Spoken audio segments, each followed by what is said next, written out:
So guys, before moving further and understanding how to implement our first module, that is the customer authentication, we need to do some changes to our existing model. So first of all, right, if you look at this restaurant owner profile model, currently we are storing the bank details inside this model. So do you think that restaurant owner profile and bank details both are linked? I mean, is it a good programming or good designing to store this in information within this entity? No. Why?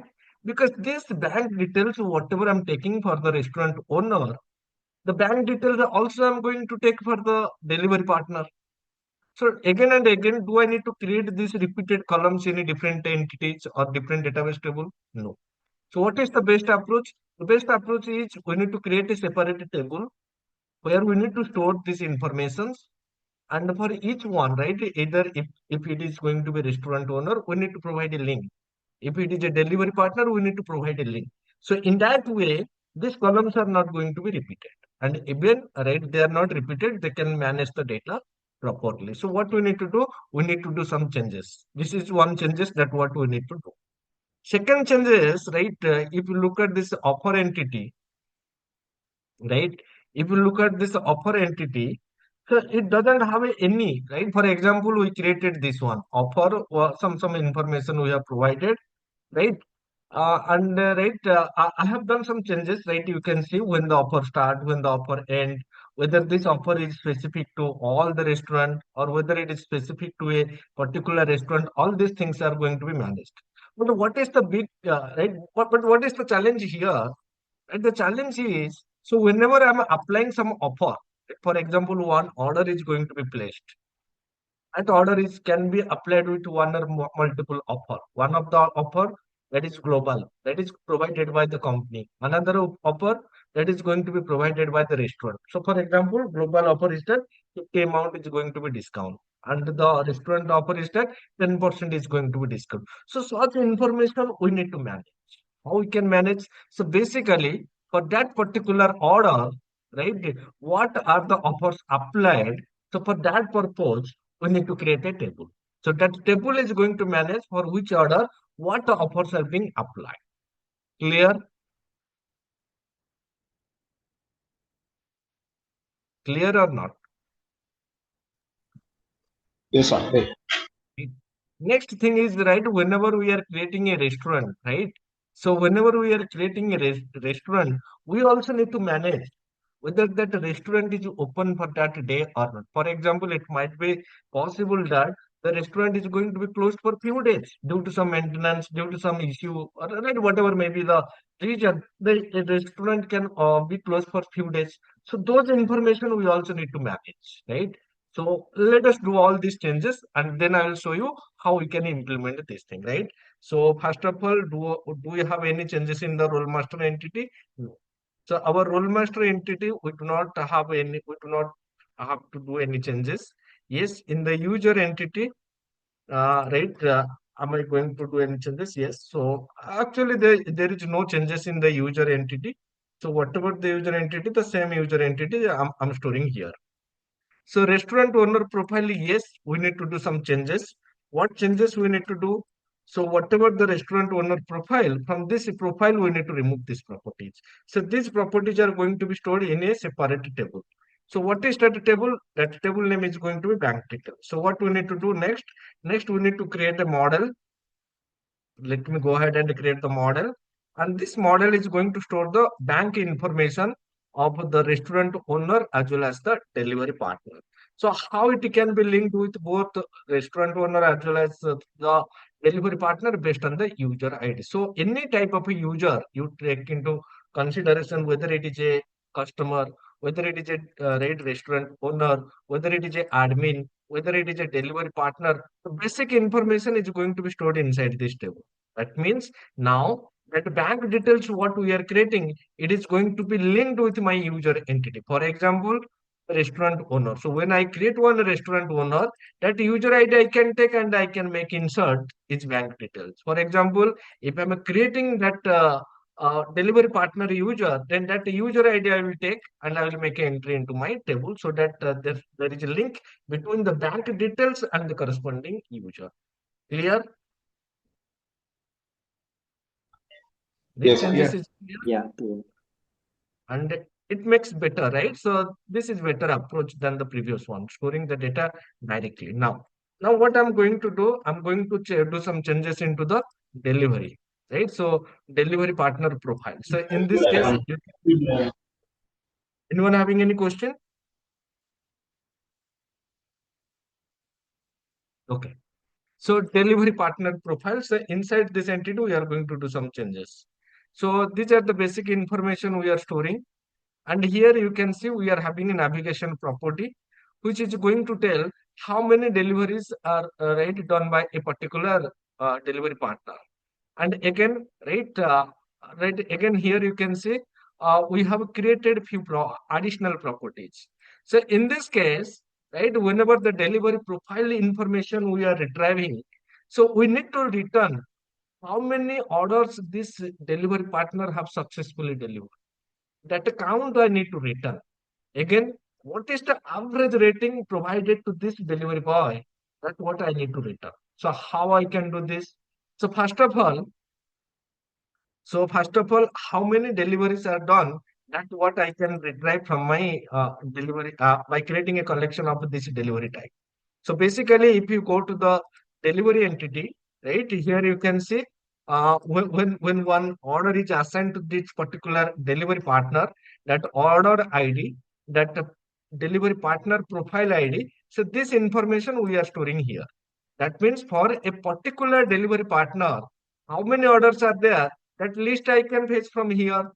So basically, that's what I'm doing here. So in my delivery partner profile, so this list collection what I have created, this is going to return me all the deliveries which is done by a particular delivery partner profile. I mean a particular delivery boy. So in this case, this delivery as it is a collection property, I can use the count parameter. So this count is going to give me the list of deliveries which is delivered by this person, and it can initialize to 0 if he has not delivered any right anything else. Even if he's not started any delivery, so that in that case that count is going to be 0. And again, I have decorated this property with not. Not means this is for internal use. This is not going to be created in the database. Similarly, if you look at my review table, so in the review table, I'm storing the review information, whichever user ID provided the given review, for which restaurant, or which menu item ID, and for which delivery partner. So that information we are storing here. So that means we also have a link, right, based on this delivery partner profile ID. I can retrieve all the deliveries which is done by this, what I can say, delivery partner. And once I got the list, I can calculate the average by doing the summation by the number of deliveries. So that is what I'm going to do within my thought. So basically, if this reviews is going to return me the total number of reviews provided to this delivery partner, and out of this reviews, if at least one is there, right? Then what I'm doing here, right? You can see if this returns me any means true. True means I'm using right. What I can say, if at least reviews not any, I think there is some issue. Okay. So in this case, right, what I'm writing any conditional statement. So what is that conditional statement? The conditional statement, if at least one review is provided, then in that case, I'm calculating the average rating and that's what I'm returning. Otherwise, it is going to be 0. So again, this is going to be a not map attribute. I have decorated not map means it is not going to be created as a column. So basically, this is my ternary condition. If this condition returns true, this part is going to be execute, else this part. So these are the changes what I have done to my delivery partner profile table. Next is user address. So there is no changes in the user address. There is a restaurant model. So I don't want to do any change. Yes. So this restaurant model is going to have some changes. Let us try to observe. So this is my restaurant model. So this restaurant model, right? Currently, what I'm doing here, I'm adding one entity I have added, that is the restaurant closure. I'll show you this restaurant closure entity. So this restaurant closure entity is going to tell when that restaurant is going to be closed. For example, you want to intimate in advance that my restaurant is going to be closed from so and so day. From right, for example, from 5th of March to 7th of March. So within that period, my restaurant is going to be closed. So in that case, what you need to do, we need to make an entry into this table. So when the restaurant is going to be closed, that start date and end date, any optional reason if you want to provide due to maintenance, due to something else, that what you need to provide.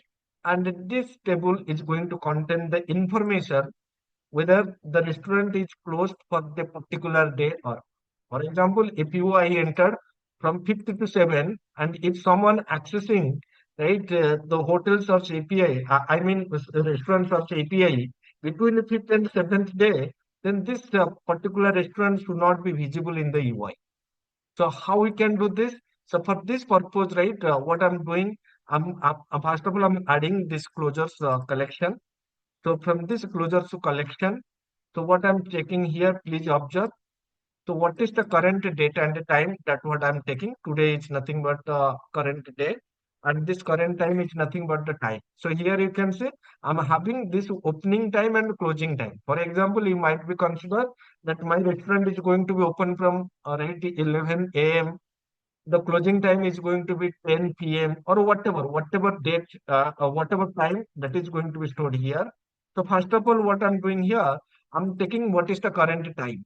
For example, if the current time is 7 a.m. and your opening time is 11 a.m., that means the restaurant is not yet open. So that's what we need to check. At the same time, what also we need to do, we need to check whether today the restaurant is going to be opened or not. So for that purpose, what I'm going to do is I'm going to make use of this restaurant closure. So from here, start and end date I will get, and I will check whether whether this current date is all in between the start date and the end date or not. Clear?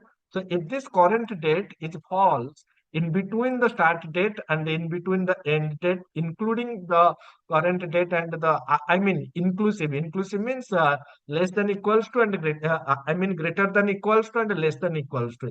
If the current date is less than equals to the start date and sorry, greater than equals to the start date and less than equals to the closure date, if this condition returns true, that is fine, as I am using any operator. Otherwise, it is going to be false. So basically, so this is going to tell whether, I mean, whether for the particular current date, the restaurant is going to be open or not. If this is written true, we need to return false. That is, the restaurant is not open today. But let assume this return true. That means for that particular day, for today, that restaurant is not closed. If it is not closed, then also we need to check whether this current time, whatever the current time, is this greater than equals to the opening time and less than equals to the closing time or not. If this is condition true, then it is going to return true that restaurant is open. In case of open, this restaurant is going to be visible in the search window. Otherwise, it is if it return false means this restaurant is not yet open. So you cannot search right. You cannot make any order using that restaurant. Clear? And again, I have decorated this with a not mapped attribute. Means it is not going to be created as a property. I mean column in the database. It is going to be a property which is going to return me true and false, indicating whether the restaurant is open or not. Clear? Yes. Okay. So this restaurant address we have not changed. See restaurant closure, we have created this entity. You can see this is going to my restaurant closure. And basically this is a new entity which I have introduced to indicate whether for that for a particular date, whether the restaurant is open or not. So that information will get from here, and we have already seen how to use this. So cousin model, right? We are not going to make any changes to the restaurant cousin, right?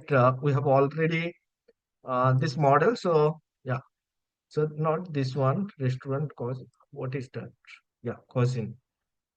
So we have not make any changes to this one. Restaurant cousin is there is no changes. Menu category we are not making any changes. Menu item we are also not making any changes. Menu category same. Menu items is right. We are not doing any changes. Order status master we are not doing any changes. Order model, yes, we are going to make some changes to the order model. So basically, it, let me open this one. Yeah. So now see, till now you have understood this thing, right? Whatever all properties we have created, these properties you know what is the meaning, right? And we have already discussed order, item, delivery, and payment. Now what I am doing here, right? For example, here we are having one discount column. So this discount column, let assume we are storing a amount of a 50. But what is that 50? Right? I'm applying some 50 amount discount. But from where? Where this discount is coming from? So that information we need to store. Again, it might be possible that the company, I mean the food delivery app, they are giving a fixed uh, discount of a 50 rupees. The restaurant, they are giving some additional discount of 10% or 50%, 15%. So that all that information we need to keep store. We need to store because these are the financial information. So for that purpose, what I'm doing here, I'm going to create a column. I mean, I'm going to create a table that is order offer. So what, for whichever order, what are the all offers applied? That information we need to store within this order offers table. Clear? Clear So, or so not? Yes. this is the master table for all the offers. No, no, this is not the master table. Master table is this one, Okay. right? So this is the master table where the right admin or where the restaurant owner they are going to enter their offer information, right? Offer information. But whenever the order is placed, right? Whenever the customer place an order, so for that particular order, whatever all offers are applied, what is the amount? So those information we need to keep track, and that is what we are going to store inside this order offer table. Clear? Oh, okay. Yes. Yes. Okay, so this is order item. We are not going to make any changes to our order item entity.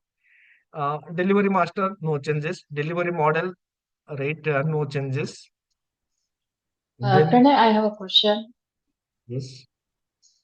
Um, for a delivery guy, also they do we have some offer to for a particular time. Suppose some events are there on a particular day, and early morning or in the evening, the restaurants also give a offer. Can we integrate that thing in this offer? That is, see, so for that particular purpose, we are going to use this offer table. Yes. So for example, whatever offer, right, you need to enter. For example, for a particular restaurant, they want to give some specific offer for a specific time period, right? That is what you are Mm-hmm. talking. Mm-hmm. Right? So in that case, what is the offer code? What is the offer description we need to provide here? Right? Whatever the discount amount, discount percentage, and here, right? You can see discounted amount, discount percentage, and each person. So basically, there are two type of offer. One you can give as a fixed amount, and you can give as a discount percentage. Am I right? Sometimes you can say 10%, sometimes you can say right some fixed amount. So if it is a fixed discount, then this each percentage is going to be false. If it is not fixed based on the percentage, this one is going to be true and that percentage is going to be this one. So basically, based on this property, we need to decide whether this offer is going to be calculated based on the fixed amount or based on the percentage. Both options I am going to provide. So this is the time, date and time. So when the offer is going to be start, that particular date and time, and when the offer is going to be end, that particular date and time I'm going to apply. Secondly, whether this offer applicable, I mean this is global is going to tell whether this particular offer is applicable to all restaurant. Means this is going to be used when the offer is provided by the company, not by the restaurant. So if this value is true, means that offer is provided by the company. If this value is false, that means it is going to be provided by a particular restaurant. Then whichever restaurant that I do, we need to store. And whether this offer is active or not, that value. So once this time period is completed, for example, that admin panel is there, right? The restaurant admin panel is there. So they make this property to true. That means the offer is currently active. So after 2 hours, right, based on the date and the time, that can be this, I mean, that validation will come into the picture. But between this date and the time, they decided, okay, let me stop this offer. So what they need to do, they just need to make this property to false. So now whenever someone writes some order, then we need to check what is the restaurant ID. So based on this restaurant ID, is there any particular offer is applicable? Yes, applicable. So then according whether that offer is based on percentage or a discount, fixed amount, that what it is going to be applicable. Clear? Yes. Anyone having any question, guys? And guys, remember, so this is what I'm providing. Uh, Again, you can enhance this, right? So as per your experience, you can also make some enhancement, make some changes, make some modification, and even see whatever the database we have designed in our last session, right? I mean yesterday, today I'm making some changes. Again, as we progress in this training program, right? I mean, it's called application development. Day by day, I'm also going to do some like little changes. It makes sense, right? So whenever you start designing any application, till the application is not completed, so modification, changes, enhancement definitely will be do on a daily basis, and that is what we are also going to do. So payment status master, there is no changes. In my payment entity, I'm not going to make any changes. So this review entity, right? I think I have already added. Okay, let me also modify this review entity. Yes, this delivery profile partner we have added, right? So that is what I need to make sure. So this entity we have, I mean this property we have added in our last session. So this is my offer entity. So let me go ahead. So this is my offer entity, order offer. Okay, so we have just discussed this one. And now final, I'm going to create my order offer entity. So this new entity I need to create where it will manage whichever offer is being applied for that a particular order, that detailed information it is going to store. So here you can see what are the information, whatever the offer ID, this is going to my primary key, whichever order ID and whatever offer ID is applied, and what is the discounted rate amount, right? What discount amount is applied, that amount we need to store here. Clear?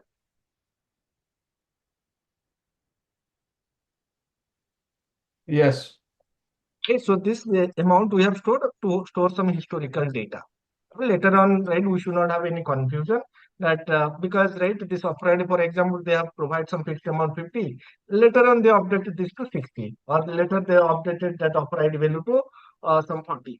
So then again, if you are checking your offer ID this, but what the amount is valid, because for that purpose, whatever the current amount when applying that offer, that amount we are going to store here. So that is the changes that what we have done.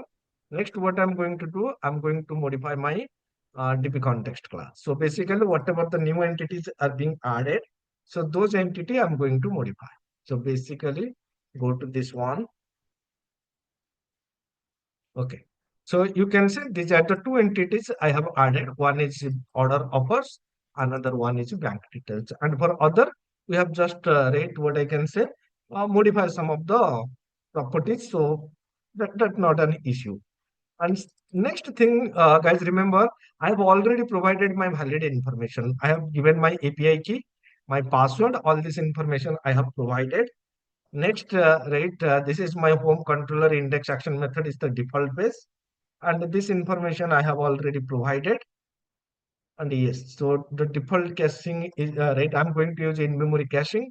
I'm going to use Serilux. So this configuration is there. So, and whenever we are making some changes to our database, right? Again and again, if you are making some changes, what you need to do? You need to generate the migration file and update the database. So, okay, let me do one more thing. Let me delete this one. Next time onwards, I'm going to use the same database. For now, let me delete this one.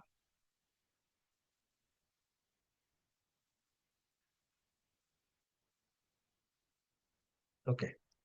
So further, whatever changes I'm going to do by using the same database how you can update.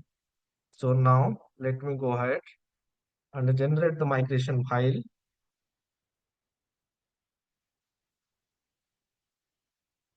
I will share this updated document so that you can also make changes to your project.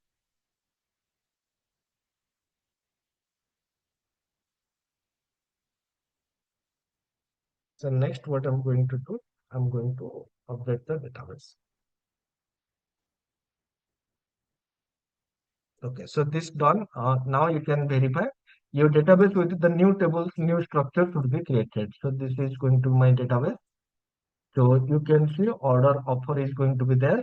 You can see bank details table is also going to be there. And now from the delivery partner profile, right? What I can say, restaurant owner profile, you can see these columns are going to be ready. So now, so these are the changes. What we need to do with our uh, models. So next, what I'm going to do is I'm going to start developing the first model. So let us first understand the workflow, and then we'll see how you can develop. See, in real time, you need to develop four different applications. One application for the customer, another application for the restaurant owner, another application for the admin, another application for the delivery partner. So four different portal panel, whatever you ready give the term, you have to develop. But for simplicity, what I'm going to do is I'm going to create a single application, and using that single application, I'm going to develop the different portal or a different panel. So whenever you right, what I can say, open the application, this is the default page, or you can say landing page, that what it is going to display. So from this landing page, you want to go to which panel? You want to go to the customer panel, or right, restaurant owner panel, admin panel, delivery partner panel. Which panel you need to go? You need to click on that button. For example, if you click on this customer panel, then this customer landing page is going to be open. So here, whatever the information, right, information you want to provide, so you can provide, and here you can provide this option, sign up now. So this order now means it will open that search page, right, where you can search for food. And this sign up means here you can see on top of this page, we can have this login and register button. And here also we are providing the sign up button, right, using which you can sign up the user. So once you click on the sign up or you click on this register button, it is going to open this page. So in this page, it will ask you to enter your first name, last name, phone number, email address, password, and confirm password. Any other information you want to store, like the gender, like the date of birth, you can take. This is not an issue, right? So you can also add any, right, further enhancement if you need further properties you need to store. You can take as part of the registration page. So once you click on this registered button, it will redirect you to the welcome page, where it is going to show, right, whatever the features provided by this application, what are the different right, popular restaurants, and how you can use this application. That information it is going to provide. So once it is done, right, that means this page will come once you registered successfully. So once you registered, then you will get one confirmation email that your account has been registered. So here you can have, right here, if you want, you can enhance this functionality by email verification. You can send one link. When the user click on that link, that account is going to be verified. So that functionality you can enhance. We are not doing that, but yes, that is also possible.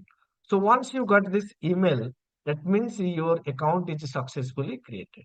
So once you got this email, then you can log into your application. Guys, remember, whenever the user account is created, after creating this account, we can automatically log in the user. Otherwise, once the user is created later on, if you want to log in, then you can go to this login page where you need to provide your email address. You need to give your password and then click on the login button so that it is going to be logged in.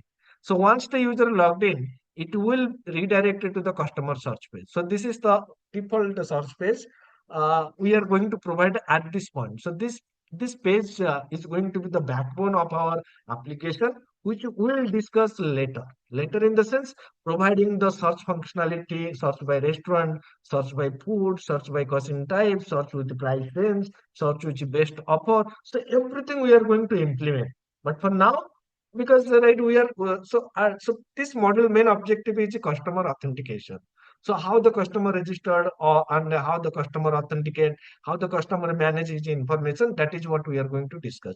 So this page will come into the picture when we implement the order model, menu model, right? At that time, we are going to enhance this page.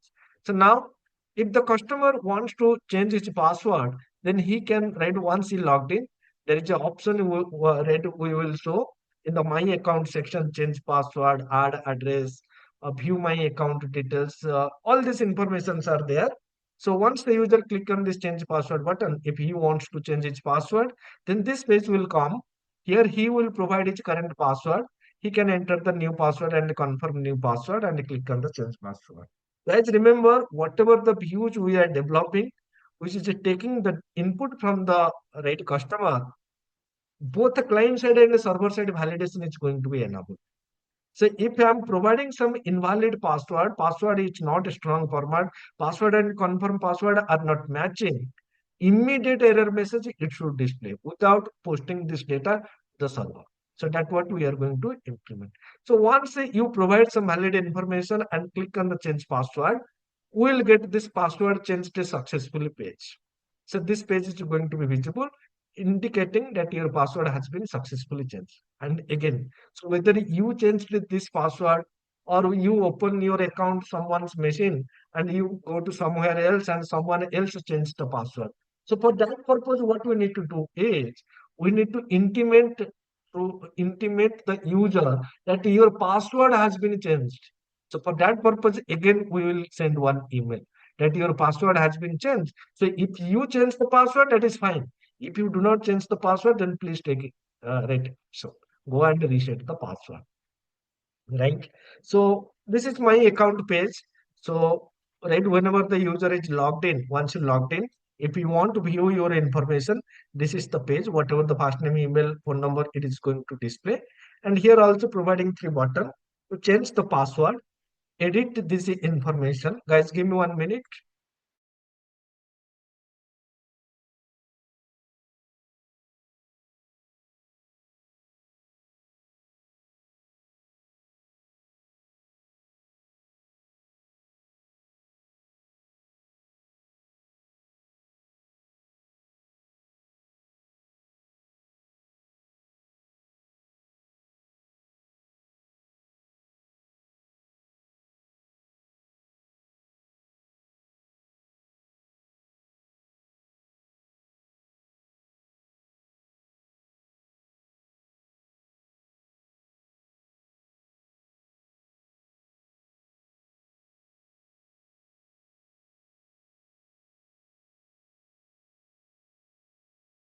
Okay. So guys, here you can see we have provided this is the basic information. If you want to update this information, click on this edit information button. If you want to change your password, click on this change password. Once you click on this change password, this page will come where you need to update your password. And if you want to manage your address, then you have to click on this manage your address profile. Let's assume you click on this edit information. So once you click on this edit information, this page will come. Here you can update the first name, last name, and phone number, but you cannot update the email IDs. For email ID updation, you need to communicate with the, right, what I can say, admin. So once you click on this manage address, then this page will come. It is going to display whatever all addresses you have, right? That information it is going to display here. And then if you want to add a new address, you can click on this new address. You want to update any existing address, click on this edit button. You want to delete the address, click on this delete button. So for add address, this page will come. Use my location. Top of this use my location, the Google map will come. You can select the Google map. Automatically the data is going to be filled. Otherwise, you can fill this information manually and click on the save address button. Similarly, this is my update address page. Automatically whatever the data you provided, that is going to be pre-filled. Again, you can update the information using this use my current location button within the Google map and save changes button. So this is going to be my forgot password page. Forgot password page in the sense, for example, you forgot your password, then you in the top of the login page, login time, forgot password link will be there. You need to click on that link. It will open this page. You have to enter your email address and click on the send recent link. So once you click on the send recent link, it will display this message indicating if any account exists with this email ID, then the settings how to reset the password has been sent to that email ID. That message we need to provide here. And then again, the user will get this message, right? I mean, the user will get this email, and on this email, the user need to click on this reset password button. Once the user click on this reset password button, it will open this page, and this page is going to ask you to enter the new password and confirm new password. At this time, we are not going to take the current password because we don't know what is the current password. But here we will take the new password and confirm password. And once the password updated successfully, we need to display this page, right? And once again, right, once this page is displayed, again we need to send that confirmation, password reset confirmation email that your password has been changed successfully. Again, and one more thing I have forgot to mention here, that whenever you click on this edit button, whatever your present address, that list that is going to be displayed in the UI. It will ask you, are you sure you want to delete? And once you delete that, then that address is going to be deleted, and again it will redirect to your manage address screen. Clear? So this is what we are going to develop in today's session. So in today's session, we are going to integrate email service. We are going to integrate Google API, Google Map right into our web application. And again, whatever we have discussed, all the screen, all the pages, we are going to discuss. Anyone having any question? So two things, right, I'm missing here. That is what I'm going to develop later. Okay, let me show you that the things also I have added. So if you look at the user table, we have added a few more columns. One is phone number verified. Another one is email verified. Another one is two-factor enabled. So basically, as we progress, not at this point of time, because uh, I'm going to implement two-factor authentication in our coming session. So two-factor authentication, even if it is not for the customer, then definitely for the admin panel. So admin panel means two-factor authentication must be enabled. Anyone cannot log into your application by knowing the password. So for that purpose, we need to implement two-factor authentication. We'll send the OTP to the registered email ID and mobile number. And for that purpose, first of all, we need to make sure that the email ID and the mobile number must be confirmed. Clear? So that is what we will implement later. But I'm showing you that these are the features which we can implement, that two-factor authentication and that email verification. So once you verify the email, this property is going to be true. Once you verify the phone number, this property is going to be true. So how you can verify this?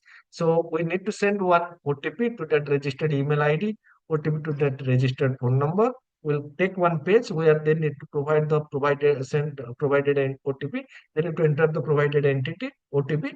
So once the OTP is verified, then we need to mark this column values are true. So which we will discuss in our coming session.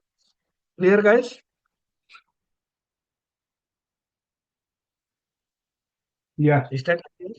Anyone having any question related to the flow, whatever the flow we are going to develop as part of this customer registration authentication module?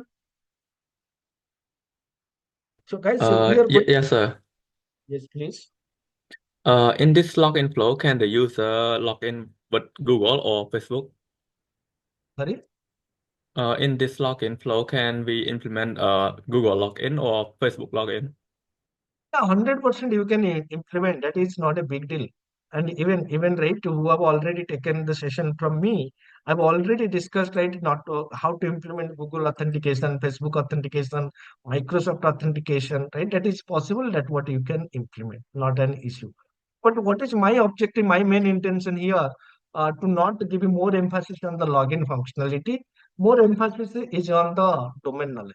So domain knowledge in the sense, right, what I can say, that delivery application, right, food delivery application domain knowledge. But yes, of course, you can implement, and that's what we have already discussed, right? So already discussed in the sense on my live sessions, I've already discussed how to integrate such, right, what I can say, external authentication So if you want, you can enhance that, not an issue. Clear? Yes, sir. Yeah. Now what I'm going to do is I'm going to develop the customer module. Okay. So let me close this one. So in the customer module, we are going to provide the customer registration functionality, login functionality, forget reset password, customer profile management, address management, and a secured authentication. So these are the things that what we need to implement. So first of all, what I need to do, right? Okay. So first of all,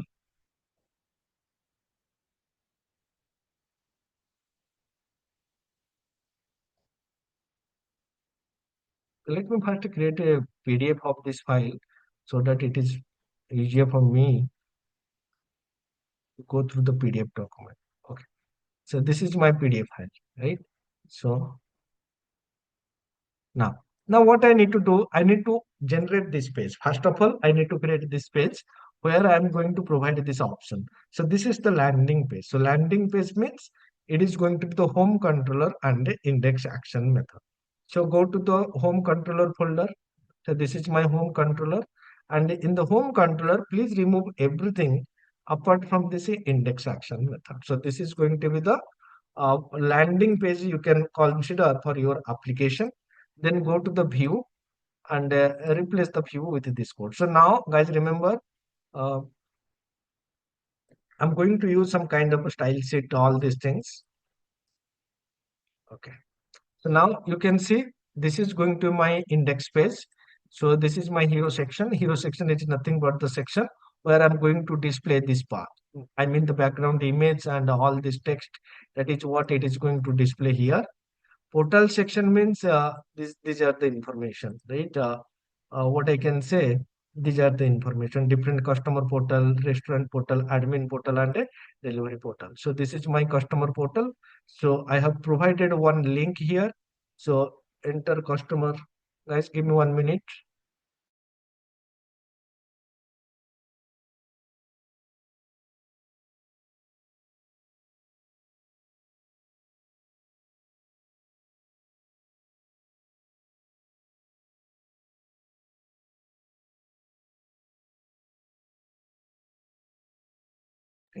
So these are the different, and one button is there. So that's what I'm providing here. So whenever you click on this button, he will redirect the user to the customer account controller of an index action method. So these are the action method which we are going to develop.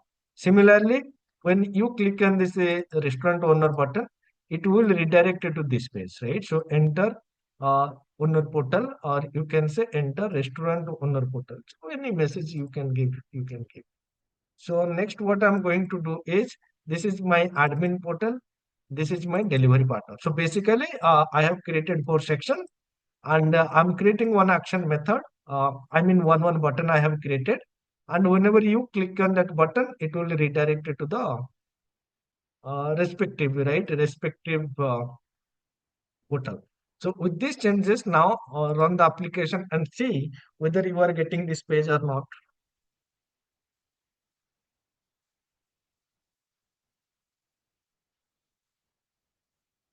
It is coming. And here you can see these are the icon. For using this icon, I'm integrating this, right, what I can say, CSS package, Bootstrap CSS package. Clear, guys? And this is the icon, what it is going to display the images. Clear? Yes, sir. So this is the landing page you can consider, or you can see the home page. So now, so next what I'm going to do is I'm going to create my view models. So creating my view models in the sense of what exactly it means. It means, right, in web API we are using something called a DTO to transfer the data between the client and the server. So whatever the client, if they want to send some data or they want to receive some data, so for that purpose, we are using DTO in web API. Similarly, in MVC application, so view is going to use some kind of a model. So view is going to represent the data. View is going to send some data to the server, right? So for that purpose, we are going to use something called a view model. So for each view, we are going to create a separate model, and that model is going to hold the necessary data which is required by the view. So based on the requirement of the view, whatever data is required, so we are going to store data within a specific model and that model is going to be used within a view. So we can call that as a view model. See, so now if someone asks you, right, in the interview, sir, what is the difference between model and view model? So model is going to represent the database structure. So how the data is going to be stored in the database, that is going to be defined by the model. Then what is view model? How the data is going to be represented by the view, that is going to be decided by the view model. So view model is more specific to your application layer. Model is specific to your database layer. Clear? Yes, Clear? sir. Okay, very nice. Right. So now what I'm going to do is I'm going to create my view model. So again, guys, remember, so as this application is going to be a very heavy one, right? Minimum 100 number of models we are going to write, view models we are going to create, many services, many controllers, many action methods we are going to develop. So for the better understanding, for the better management, what we are going to do is I'm going to create a specific folder called view model at the project root directory. So I'm not going to, I'm going to write what I can say, clean separation of concern I'm going to follow. Right? Clean separation of a concern. So what I'm going to do, I'm going to create a model, create a folder. So the folder name is going to be view model.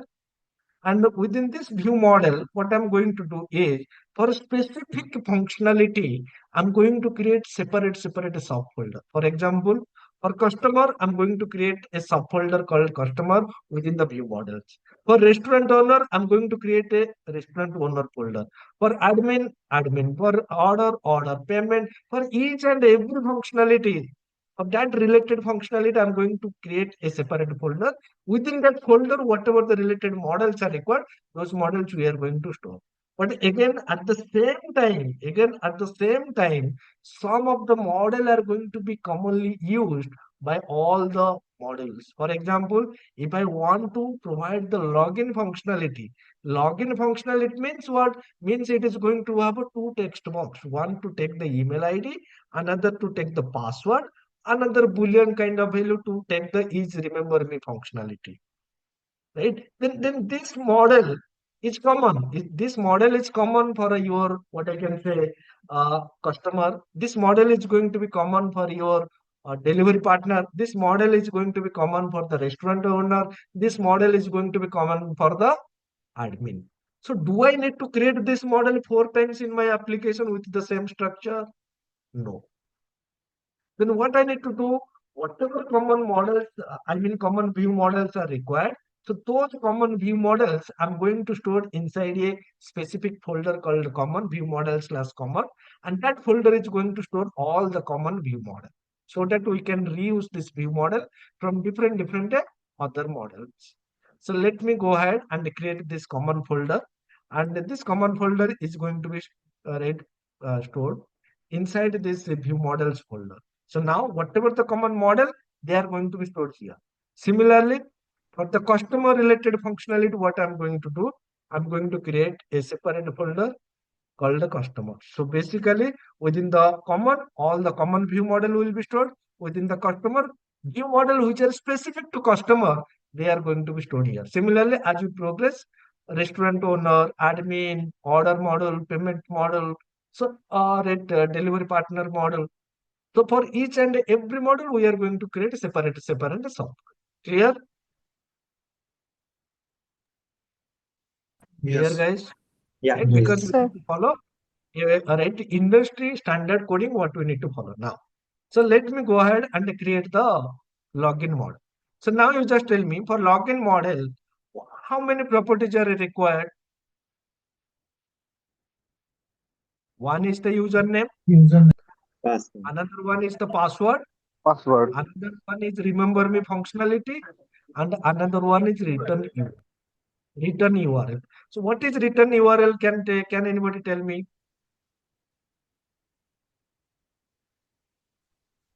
What is the use of this return URL? If the password is wrong, then redirect to same page. Sorry. Sorry, can you The- please repeat me? If The the landing power, URL. For example, you access one page, right? You are accessing one page. Let's say some page one, right? Some page one dot, right? Some home slash page one you are trying to access.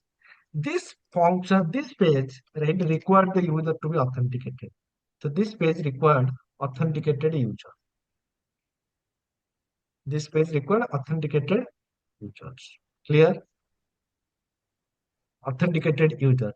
So you directly write this URL in the browser, and but you are not authorized yet. I mean, you have not logged in, but you are trying to access this page for which authentication is required. Then at that time, what exactly the user, right, the system is going to do? He will redirect you to the login page because you have not logged in and you are trying to access the resource for which authentication is required. So what at the time what the system will do? The system will redirect the user to the login page. So after successful login, so to which page I need to redirect? Should I redirect it to the home page or should I redirect it to this page, which page you initially try to access? So if you want to redirect it to this page, right, right, the page which you initially trying to access, then in that case, right, then in that case, we need to use this return URL. So basically, after successful login, to which page we need to redirect? That URL we need to store inside this return URL block. Clear? Yeah. If this value is there and if this value is a valid local URL, we need to redirect it to that page. If it is not a valid, if this value is null and if it is not a valid local URL, then what is the default page after login? We need to redirect. Now, here you can see this is my email address. So here what I'm doing, I'm going to provide some kind of a valid message. So what message? Uh, email ID is required. So here I'm going to provide, please enter a valid email. So that message I'm going to provide. Again, here you can see I'm applying some kind of a, right, what I can say, regular expression. This regular expression indicate minimum 80 character is required. It should contain some special character. It should contain uppercase and lowercase, and it should contain some digits. So the combination of all these things, if it is available within the password, then it is going to be a valid password. Otherwise, it is going to be invalid. So this remember me basically, it is going to tell whether you want to create a persistent cookie or a temporary cookie. Persistent cookie means, right, once you, what I can say, once you close your browser, again it is going to be, right, when you try to access the page, again it is going to be logged in automatically. You do not need to log in again and again. For example, if you are using Facebook, if you are using some kind of a, right, Gmail functionality or some other application, so are you logging again and again? No. So once you logged in once, automatically you are, right, accessing the application for many days. How it is possible? Because of the persistent cookie. So we'll see how to implement that persistent cookie also. So this is my login model. Clear?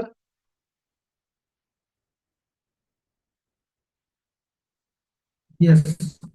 Yeah, clear. Now what I'm going to do, first of all, I will create all my, right, what I can say, models, common model. So next, what I'm going to do, I'm going to use this forgot password view model. So this view model is basically going to use within the forgot password screen.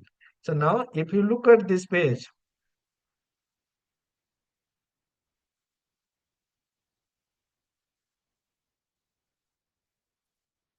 see, this is my forgot password. So you forgot the password.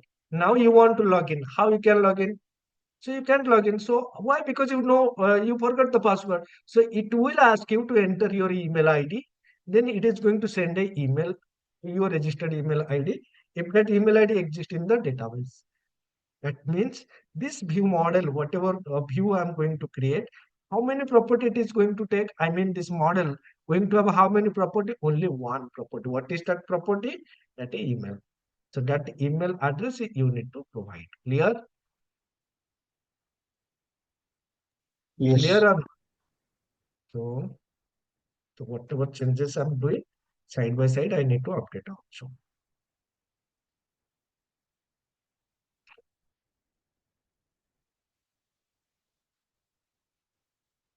So this is my view model. Similarly, for reset password, how many properties are required for the reset password view model? Guys, tell me, for reset password view model, how many properties are required? 3. Three properties. Current password, new password, and confirm password. Again, whatever the new password you entered, that should and must be matched with your confirm password. So that's what we need to do. Again, guys, remember this login model, this forgot password view model, this reset password view model, these are going to be common. Common means these are going to be used by all the module.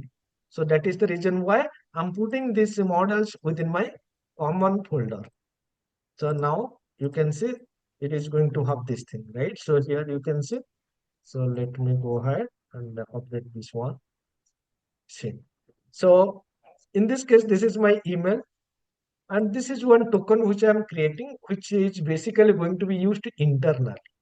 So this token I'm not going to expose. See, this token I'm not going to expose, but this is the token which is going to be used internally. So in this case, what will happen? So which model is this one? Reset password. So this is not this view. So whatever view I'm showing here, this is your change password, not the reset password. So reset password is this one. Reset password is this one. How many properties it is taking? Two property. One is new password, another one is confirm password. So what I'm showing you earlier, that is change password. After login, if you want to change, in that case, you need to provide your current password. But this is nothing but your reset password. Reset password means, first of all, you enter your email ID. One link will be sent to your registered email address. And once you click on this reset password link, this page will open. Here, you need to provide the username and password. But whenever I'm sending this email, I'm sending this email, I'm sending one token. So this link is going to contain one token, and that token I'm going to keep store for the next 15 minutes. So within 15 minutes, if you use, that is valid. After 15 minutes, it is going to be invalid. So what I'm doing then, within 15 minutes, if the user click on this button, so whatever the token I'm sending, whatever the token is available within this button, that token I'm going to check in my application. So for that token, what is the email ID is registered? That is what for that purpose I'm going to use in-memory caching. So token is going to be the key, and for that key, that email ID is going to be the value, because based on that email ID, I'm going to update this information. So for that purpose, what I'm doing here, that email ID token I'm using here, even though these are the two properties I'm putting here, these are not going to be visible in the UI. So in the UI only, new password and confirm password, and these two things I'm going to store in the hidden field. Again, you can see this is my new password, and this is going to be my confirm password. Clear? And whenever I'm going to compare this, I'm using the compare attribute to make sure this value, whatever you entered, it is going to be matched with this value. So new password. And here I'm applying the regular expression, and I'm not applying the regular expression here. And that makes sense. Why? Because if you verify that this property is going to have valid value, then definitely you cannot provide a different value inside this text box. Whatever value you provided here, same value 100% you need to provide here. So no need to apply that regular attribute again. Clear? Yeah. Okay. So this is going to be my reset password view model. Okay. So next one is going to my change password view model. So let me go ahead and again create a class file.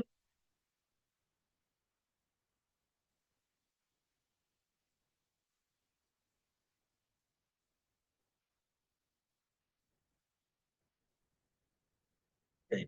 So in the case of a change password, you need to provide the current password. So basically this change password means once the user logged in, he has to update the password. For that purpose, what is his current password we need to take. So here, what is his current password, new password, and confirm password. So what I'm going to do, I'm going to enhance that looks and feel. So what I'm going to use that display attribute, and that name property is going to be current password. This is going to be my new password. and this is going to be my confirm new password. So why I'm making these changes? Because I should not display this as a single column, right? If you look at this, now current password, new password, confirm password, it is coming as a single word. So I need to give some better naming convention. That is the reason why I have made these changes. So display attribute means how this property name is going to be displayed whenever I'm going to use a tag helper, or you can say HTML helper, this display attribute is going to tell. If you do not have this display attribute, then this name will be appeared. If you provided this one, then whatever name we provided here, that is going to be displayed in the UI. Clear? Clear, guys? Yes. Right. Now, next what I'm going to do, I'm going to create my address view model. So basically, whenever the customer, whenever the user, I mean delivery partner, whenever the admin, whether the admin in the sense that restaurant owner, if they want to update the data, so for that purpose, they are going to use this address view. So again, this is for adding a new address. You can see whatever the label means, it is going to be what I can say. Uh, we need to mark this as optional. This is going to be optional label. So if you look at this user address, so this label is going to be optional. Okay, let me mark this as optional label. Right? So because this is what we are going to take whenever we are registering the customer. But for a restaurant owner, so this is not valid. So we need to mark this as what I can say optional label. So as we are making some changes, again, what I need to do, again, I need to generate the migration file. So how to generate the migration file? So give a different name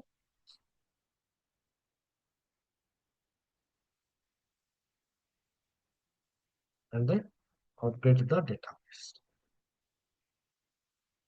And whatever changes we have done, right?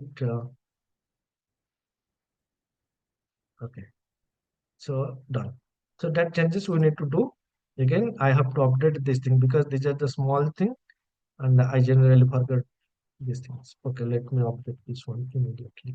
Yeah, label is there. Right? So that is already there. So that changes we need to do here. Okay, fine. So this is my address. And again, this address entity I'm changing. This is my label. So required attribute is there, but let make this let make remove this one. So now it is not required attribute. If you provide, you don't provide, then that is also fine. So address line 1, address line 2, city, state, zip code, landmark, latitude, and the longitude. So these are these values we are going to take from the geolocation, Google Map API. Clear, guys? We just Yes, make sir. that label as optional, right? We are not doing anything special. Simply making that label as optional. Now, next what I need to do, I need to create the edit address view model.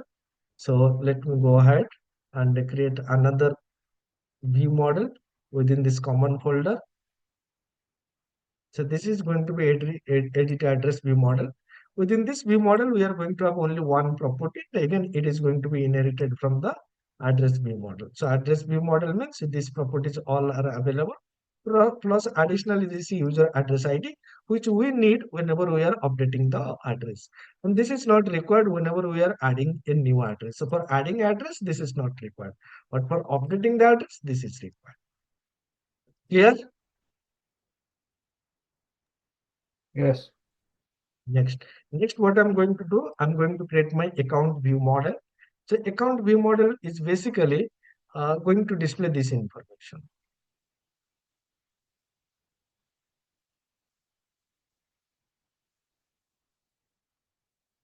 So for displaying this information, we need the account view model. So let me go ahead and create the class file, account view model.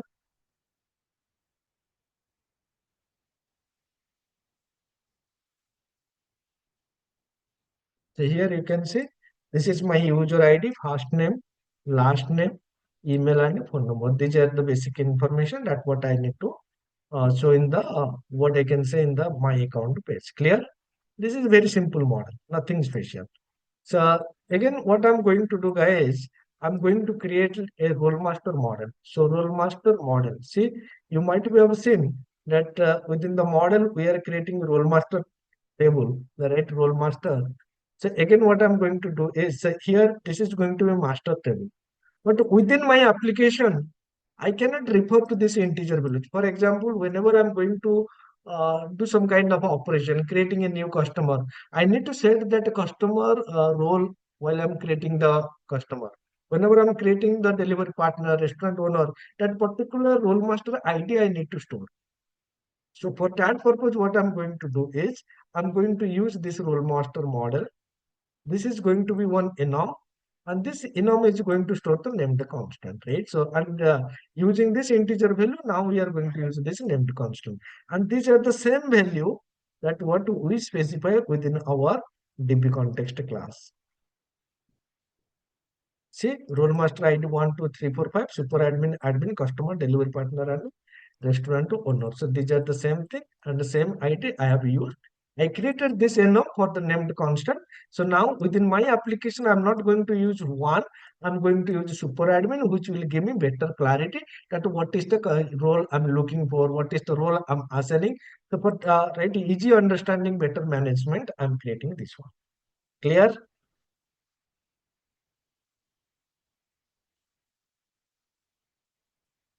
Clear, Yes. guys?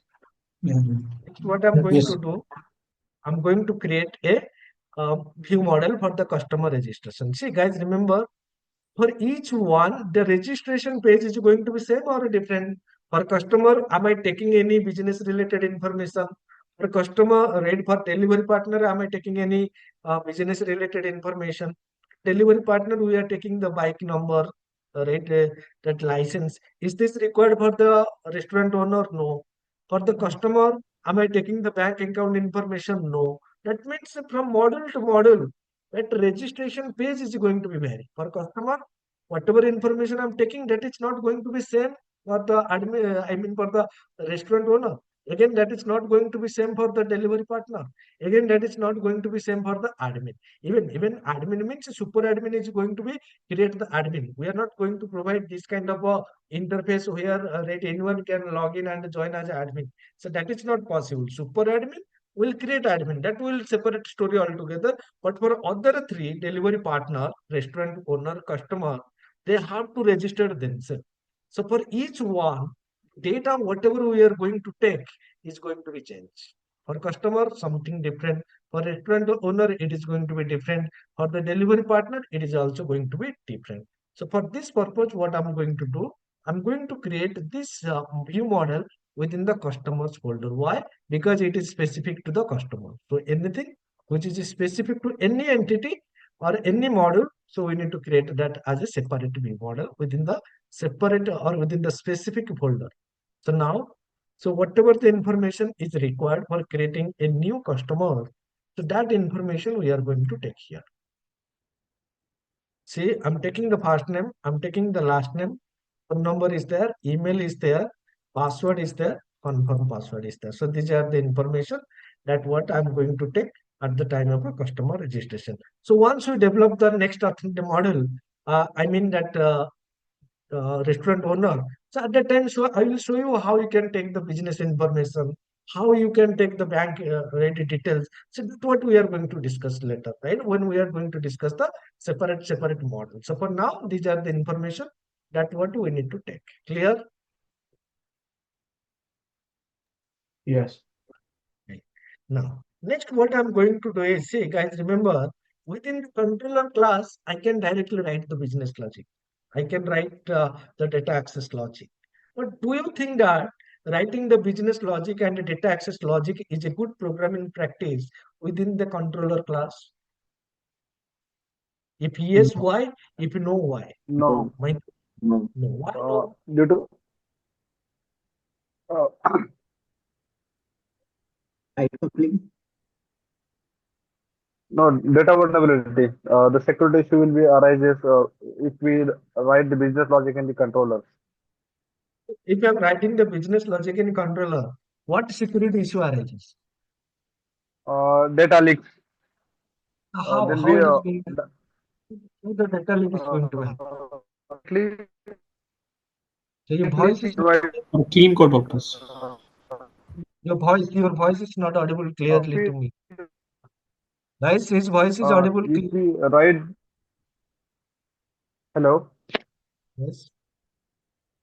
hello, I'm Yeah, yeah. saying that if we write the business logic in the controller, then the DDoS attack will directly affect on our database. So So see, it is a very what is the problem? That is what I'm asking. I mean, if I'm writing, there is no issue, there is no data leakage, there is no performance penalty. But what is the problem? So I'm saying there is no issue. You can write everything within the controller, no issue, no data leakage, no performance penalty. But what is the issue? The I issue think is dependency injection and no. I separation think of. Why we are uh, using MVC design pattern? The answer is separation of concern. So the role, Code the duplication job will be of arise. code duplication is fine, one thing. What is the major thing? Major thing is Loose coupling. separation of concern. Separation of concern means what? What is the role of a model? What is the role of a controller? What is the role of a view? That what we need to follow. See, so basically, what is the main job of a controller? Controller's role and responsibility is to manage the application flow. So it is main responsibility to get the data from the view or to pass the data to the view or to call the service layer, business layer method to get or set the data. So that is the job of a controller. So controller doesn't do right. I mean, everything you can write within the controller, no issue. But if you are writing, then you are not following the pattern. You are not following the principle what is provided by MVC. MVC means model view controller. Model view controller means each component having its own responsibility. We should not put multiple responsibility within the controller. So if you are putting, there is no issue. Your application is going to be work. But that is not the standard, industry standard. Separation of console is not what we are following. So now what I'm going to do is, I'm not going to write any data access logic, any business logic within the controller. So rather than what I'm going to do is, I'm going to create a service layer, and that service layer is going to responsible for implementing the business logic to communicate with the database to perform the CRUD operation, whatever the data required, that data controller will pass, whatever the data need by the view, that data controller will get from the service layer. So that is what we need to do. Again, as per the industry standard, if you want to implement a unit testing, right? If you want to implement a unit testing in your project, you should follow interface-based approach. Interface-based approach means what? Now, wherever you are wherever you are writing the business logic, or you can say the data access logic, you have to create one interface and you need to implement that interface separately. So what is the benefit?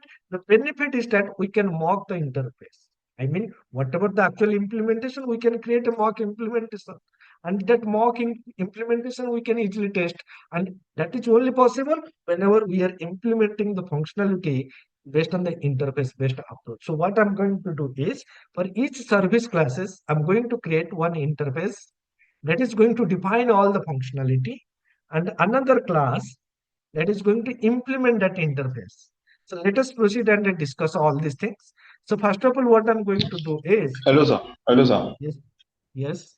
Yeah, sorry, I just wanted to ask a question. What's the difference between role master model and role master?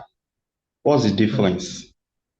What's the difference between role master model and role master? So does anyone understand what he's trying to ask? What's the difference between role master model and role masters? You have it in your. As in, Sir, what's he the is difference? asking, sir, he is asking what is the difference between masters and role masters? Yeah, model. What is the difference between? So you just tell me. For this Yeah, role master, are we yeah, created any database table? yeah, And for this whatever the role master model we defined here. So do we have yeah. any database table? No, there's no database table. So basically, whenever I'm going to create one customer, right? For example, customer registration. when the customer entity I'm going to store in the database, what should be the role master ID at that time? This value I need to store, Okay. right? So that means Okay. what Yeah. will be the role master ID? That what we need to hard code 1, 2, 3. So 1, 2, 3, if you are storing, is this going to give you a better right view? Or if I'm using rolemaster dot superadmin, rolemaster dot customer, is this going to give you a better right understanding? Yeah. Yeah. Yes. That is the reason why Yes. I'm creating enough for the better understandability. And by looking at the code, you can tell yes.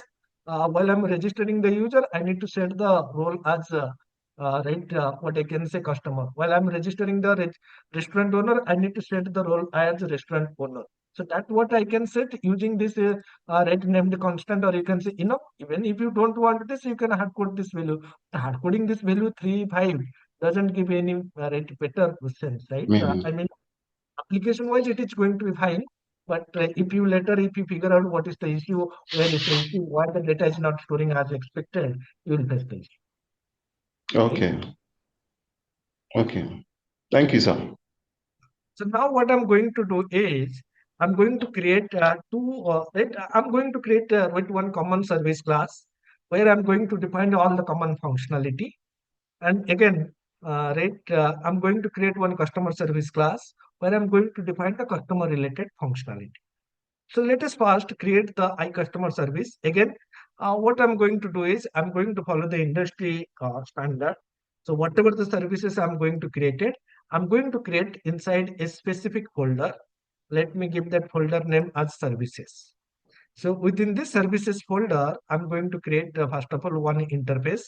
That interface is going to define whatever all services are available. See, currently, guys, remember this is day two. So day two means I cannot provide implementation for all the right what I can say customer related functionality.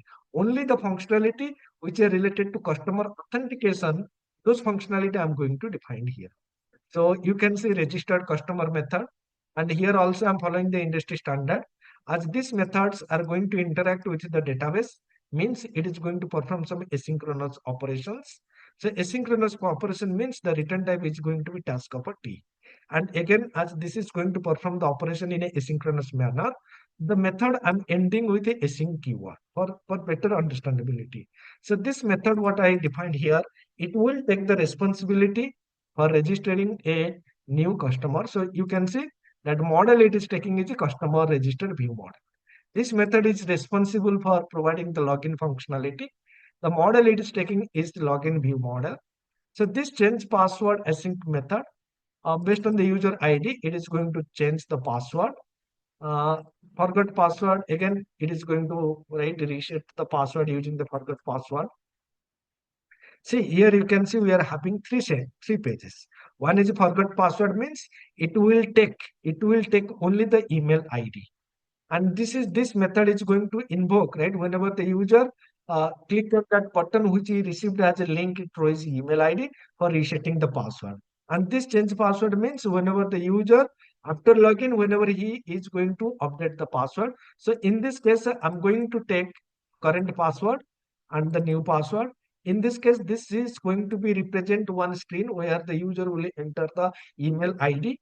And this is the screen where I'm going to take two information from the user, current password, uh, I mean the new password and confirm new password. Also, I'm going to take a two hidden field. One is the token, another one is the email. So this method is going to add a new address, and this address is basically to which user, that user ID I'm going to take. For a particular user, how many addresses you have added, that list of addresses this method is going to return. This method is going to update the address based on this user ID. This method is going to delete the address. This method is going to return the customer by ID. So again, based on the user ID, if you want to return the customer information, this method is going to be used. And this method is going to update the customer information. So basic customer information, first name, last name, phone number. If you want to update, you need to use this one. Clear? Anyone having any question related to any of this method functionality? Sir, hello. Yes. Hello. Yes, please. Uh, this time, which design pattern we follow for this food delivery application? Sorry, which design pattern? Uh, which that we have for this session? Which design pattern you are Like talking about? we, like we have to use repository patterns, Hey, you just tell me. dependency You just tell me when to use repository design pattern. patterns, like that. I'm asking about which design pattern we I'm, follow. see, I'm asking you. Repository I'm pattern, asking you. I'm asking you when to use repository design pattern. what? Repository pattern, we use segregation of the things and then integrate in a program file, like why My dependency question injections. is, Like we create the interfaces, services. that is what I'm asking. My question is, as I'm mentioning, whenever I'm going to perform any IO-bound operation, I need to use asynchronous programming. Similarly, my question is, when to use Right. repository design pattern. So how you will decide whether should I go for the repository design pattern or not? Uh, That clarity, do you Actually, I have did that not know clarity? the answer. Do you have that clarity? By looking No, at the, actually, that's why I'm. yeah, that is what I'm asking. Do you know, right? Do you have that clarity or do you have that experience that by looking at the requirement, can you decide which design pattern is suitable for which scenario? Currently, no, I did not know much experience to decide this thing. Is the reason why I'm not integrating design patterns here. Why? Because people are not aware about the design pattern. And I have already informed, right? Those who are attending my session, live session, I have already informed. I'm going to take a 1 month session related to design pattern. Each and every design pattern, I'm going to explain by taking real-time applications. Okay. Right? Sorry to interrupt you. Thank you. Just cleared it. So definitely, see, why I'm saying, because see, I'm targeting, right? I know, right? A very number of students, they are interested for the design pattern, but believe me, design patterns are very easy to implement. Second thing, implementing a design pattern is not that important. Important is how you decide whether, right, which design pattern I need to implement for a particular problem. So identifying the problem, and for that problem, which design pattern is suitable, why it is suitable, that decision is important. And that is what I'm going to discuss, right? So for now, Right. right, for now, please focus on this, what I can say. So you can consider this is going to be one kind of a repository. So in repository, what we are having? We are having non-generic repository, generic repository, combination of a non-generic and generic as well as a unit of work. So that is what. So that is what we are going to discuss, right? Exactly not the Right. same manner, but this is what you need to define. You need to define the interface. You need to implement that interface. Again, that interface right? That is repository, what you are defining, that is going to be generic. So basically, if you are having multiple model, and on each model, if you are going to perform the common operation, common means basically 5 operation: get all, get by ID, edit, insert, update, and delete. If these are the functionality which is applicable on each and every model, then you need to go with the generic repository pattern. But if your functionality is going to be completely vary from model to model, from model to model, from database to database, then repository is not a suitable candidate for that particular scenario. Clear? Clear. Thank you. So next, what I'm going to do is, okay, okay. So this is my right, what I can say, uh, customer service I defined. So next, what I'm going to do, I'm going to create my iCommon service. So again, I'm going to define some common functionality, which is going to be used by all the module. So for that purpose, what I'm going to do, I'm going to define another interface.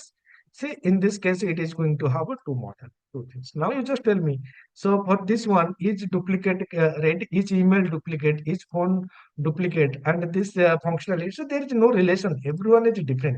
If the functionality is going to be same for all the model, then you can go with the repository design pattern. So basically, this is so these two methods I'm putting inside the common. Why? because this is not specific to any, right, what I can say, any module. So whether it is a customer module, whether it is an admin module, whether it is a restaurant owner module, whether it is a right, delivery partner module.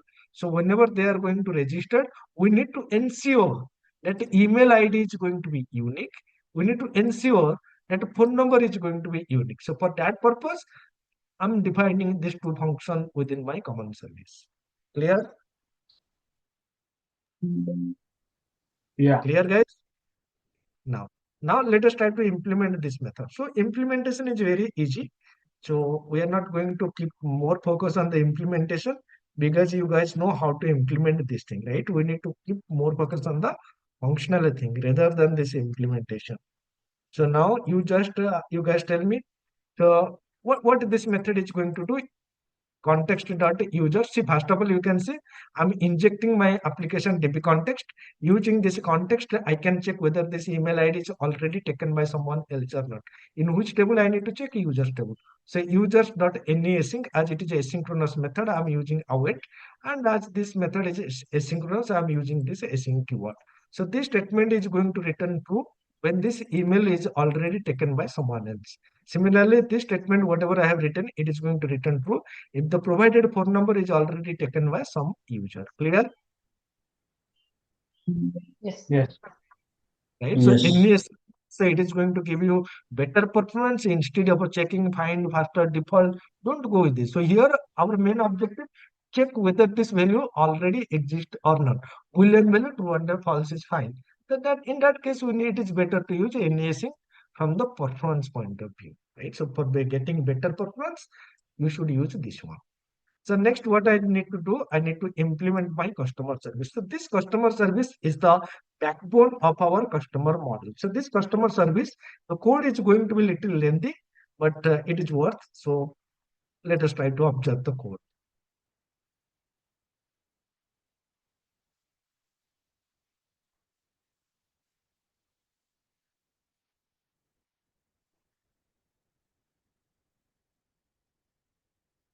See, this email service will develop in some time. And for now, you can see I'm injecting my context object. I'm injecting my logger. So using this logger, I can log the data. And I'm injecting my email service, which I'm going to discuss in some time. So let me develop this email service also. So, I mean, I'm just creating this interface, public interface. So this interface, I'm going to provide in some time. So now I'm having this email service. So this is my register customer async method. So in this case, if you look at this table, so which one is my table? My table is this one. Right? So you can see, right, this is my existing table, which I'm doing the R&D. So the password I'm going to store in hash format. So for storing the password in hash format, if you observe, right, I'm injecting this one. So I'm injecting this pcrypt.net library. So using this library, so whatever the password, I'm converting that into hash format. And that hash format I'm going to store. So while I'm creating the customer, please observe first name, last name, phone number, email, this hashed version of the password. And here you can see role master ID. So instead of using this one, so for customer, what is the default role that what I can store? So how you can check this? So if you go to your data application DB context, so what is the ID for the customer? Role master ID is 3. So that 3 means you can write, you can put here 3. So is this giving you better I mean better understandability? Are you getting better clarity with this statement, or you are getting the better clarity with this statement? Role master model dot customer, and converted it this to one, you know. So which one giving better clarity?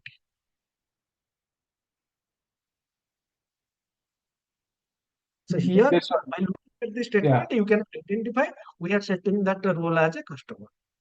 Created date, modified date. So later on, I'm going to implement this thing. So for now, I'm storing that each email verified true, each phone number verified true, each two-factor authentication false, so each active true. So these are the things which we will implement later But for now, we are just storing this information. And then we are writing this statement that I'm going to add, right? I'm going to add this customer into the context object and calling the step changes method. Once I call the step changes method, one entry it is going to made right into the database. And then what I'm doing here, I'm creating one email subject. So registration, confirmation, food delivery app, whatever the name you want to give. This is going to my body, welcome, whatever your name and whatever message you want to send that message. And then I'm going to send this email to the customer. So this email body, I'm going to define in some time. For now, all right, for now, just understand that this is nothing but sending that registration confirmation email to the customer. And whatever the log information you want to store, you can also store. So this is my login method. So only customer means a roll master ID equals to 3. See, that is the issue. So whenever I'm storing 2, 3, I'm not getting. So only customers with role customer, right? So this statement doesn't make any sense. Let me remove this one altogether. So in this case, you can see what I'm doing. Now, whenever I'm going to log in, so this function, what I have provided means it is for logging the customer. So logging the customer means I have to check whether the customer role is this one or not, whether the customer is active or not, and whatever the email user is provided that one. So based on the email and based on this customer and is active. So these three things I'm taking and I'm checking whether any customer is available or not. If it is available, I mean if it is not equals to null, then what I'm doing here, I'm checking whatever the password stored in the database and whatever the password provided by the customer, they are same or not by calling this verify method. So in this case, I'm calling this a hash password to generate the password. I mean to generate the hash version of the password. And here I'm calling the verify method to check whatever the password provided by the user in plain text, whatever the hashed version stored in the database. If both are matched or not, that's what I'm going to check. If both of these are true, means user is available and the password is matched, then we are we are going to tell this information that customer logged successfully and we are going to return that user. If not match, we need to provide one warning that invalid login attempt and we are going to return null. Clear? Yes. Okay. Next, what I'm going to implement, change password. So I'm taking the user ID and the change password view model. And if you look at the change password view model, this is for the logged in user where the user needs to enter the correct password, current password, new password, and a confirm password. So what I'm doing here, first of all, I'm checking whether the user exists in the database or not. Whatever the ID provided, whether this is a valid ID or not. If this user is exist, then whatever the current password the user is provided and whatever the password stored in the database, is that valid or not? If both are valid, then what I need to do, I need to regenerate that new password hash and that what I'm going to store in the password hash column. I need to make sure that updated modified date column is going to be updated. I need to see this statement is not required. Why? Because here automatically the context object is tracking the entity. So calling this object method doesn't make any sense here. Redundant or you can say unnecessary statement we should avoid. And here I'm calling the step changes method. Why I'm removing that update method? Because automatically the context object is going to be tracked. The DB context automatically going to track this object. So automatically tracking means if I'm making any changes means automatically that context object is going to set the entity state as modified. And when you call this statement, it is going to generate the update SQL statement and it is going to update the data into the database. Clear? Yeah. Next one is a forgot password. In the case of a forgot password, you can see I'm taking only the email ID. I mean, whenever the user enter the email ID, we need to check whether any user exists with this email. If he exists, then send a resend, then send an email with the resend link. So that functionality we need to provide here. See here what I'm doing. First of all, I'm checking whether the user exists in the database or not. If it is exist, that is fine. If it is not exist, we are going to return this message. If it exist, we are going to return true. Clear? So basically, we are going to check whether the user exists in the database or not. If he exists, then by taking that email, we are going to send the right email to his registered email ID, and that is what we are going to do later. So now, what I'm going to do is I'm going to implement this reset. So once the user click on that link, so it will render the page where he has to enter two information, and we are going to take two information from the right hidden field. In the hidden field, I'm going to store the email and token which we will get from the right URL which is being clicked by the user, and these two information we are going to take from the user on our website. So first of all, what I'm doing here, I'm checking whether the email ID, whatever the user is provided, is this belongs to a customer. If it is not belongs to customer, give this error. Then we need to check whether the token, whatever we required, is that the token is available or not. So what is token we are going to discuss later, right? In the time, right? Whenever we are generating the link, at the time I will show you what is token, how to generate this token. This token must be exist. Then what I'm going to do, see, actually this statement, doesn't make any sense here, right? Because that token validation we are already doing, right, in our end. So you can comment this statement. So next, what I need to do, so here you can see we are fetching the data from the database. So again, this update method is not required. So we are updating the password and calling this changes method. So this is add address. So basically, whatever the address view model, we are creating one user address from this view model, storing this user ID from this user ID, and calling the set changes method to add a new address. So this is get address by ID. So for a particular user, how many addresses are there? That list I am going to return. So in this case, is there any scope of improvement, performance improvement, guys? Is there any scope of performance improvement? Yes, we can use the as no tracking. So That's here no you tracker. can make use of huge node tracking. Why? Because this is going to be a read-only entity. Read-only means we should not we should not track this entity. So we should not means a DB context should not track this entity because it is a read-only entity, and we are not going to perform any insert and update with this data. So next, update operation. So whatever the existing address ID based on the user ID, that what we are fetching. If this is null, that means it is address not found. If it is found, then we are going to update this information, right? And again, guys, remember this is one existing and this is being tracked by the context object. So no need to call this update method. Then delete address means whatever the address ID, that what if you want to delete, first of all fetch from the database if available, then remove that and call the save changes method. This is get customer by ID. So based on the customer ID, so this statement doesn't make any sense. So based on the role master, which is going to be a customer, so that customer information we are fetching from the database. And again, right, what we can do here, we can make use of as no tracking method here. So to improve the performance.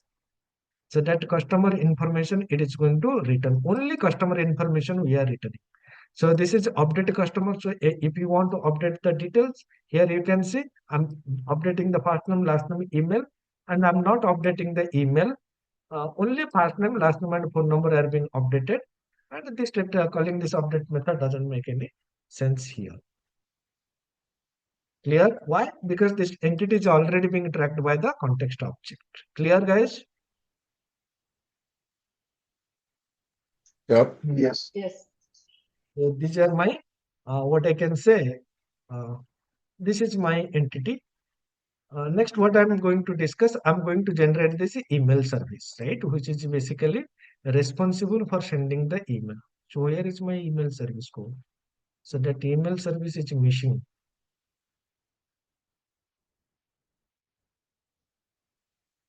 Okay.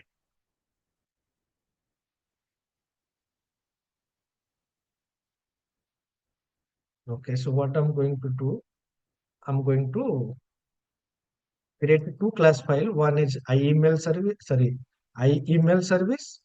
Another one I'm going to create as an email service class, right? So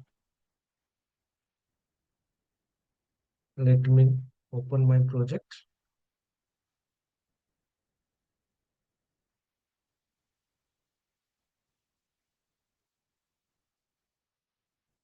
So this is my email service class. So go to this project. So paste it here. So this is going to be my email service.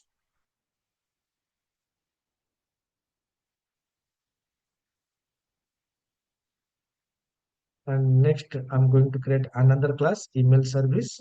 So this is interface. This is going to be the implementation of the interface.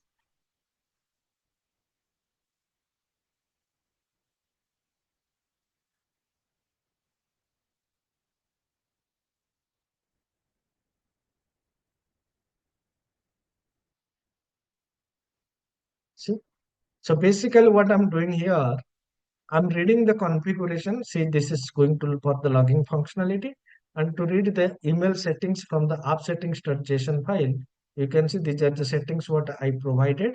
Read the settings. I'm using this I configuration. First of all, I'm reading this five properties what I defined in the app settings.json file, like the SMTP server, port number, sender name, sender email, and a password. So this information I retrieve by using my mail message. I'm sending the email. So I'm specifying from which email that mail is going to be sent, to which mail it should send from email address, and whatever the name you want to display, to which email ID you need to send the message, what is the subject, what is the body, and is this body contain some HTML, and then I'm creating one SMTP client object using the SMTP server and the SMTP port number, on which server and on which port number this mail is going to be sent. I'm setting the credential, I mean the sender name and the password, enabling the enabling the SSL, and calling this method, which is going to send the email automatically. So this functionality we have already discussed many times, right? And that is the reason why I'm not going in depth. So, but for now, you, right, as you are right, working professional, most of them, so you know how to send the email service, right? I mean, how to send the email. So here, this is the syntax. So using this from, you need to set from which email ID.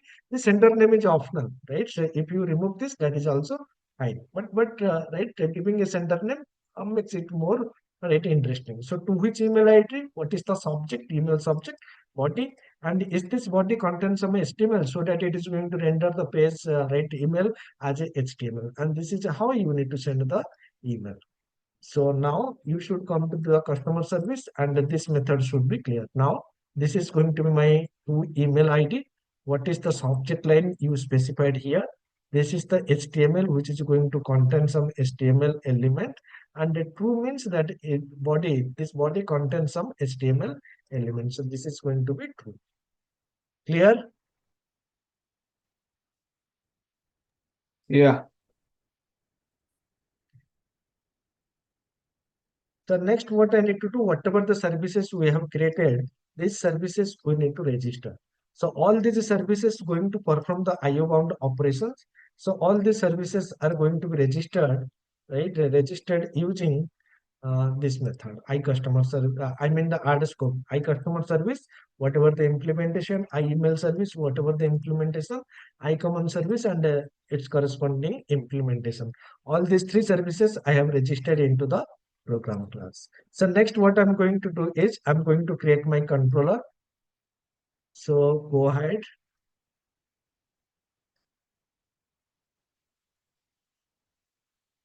So this is going to be my MVC controller, customer account controller.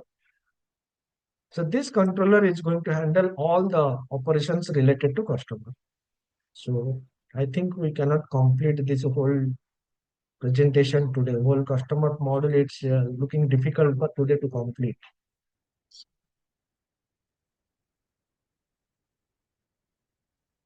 This controller again, it is going to be little lengthy, but not difficult.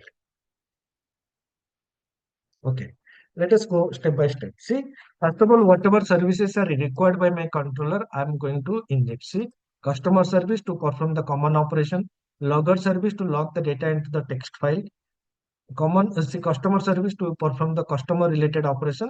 Common means the common functionality. Email means the email functionality, and cache means the memory cache that what we are going to implement.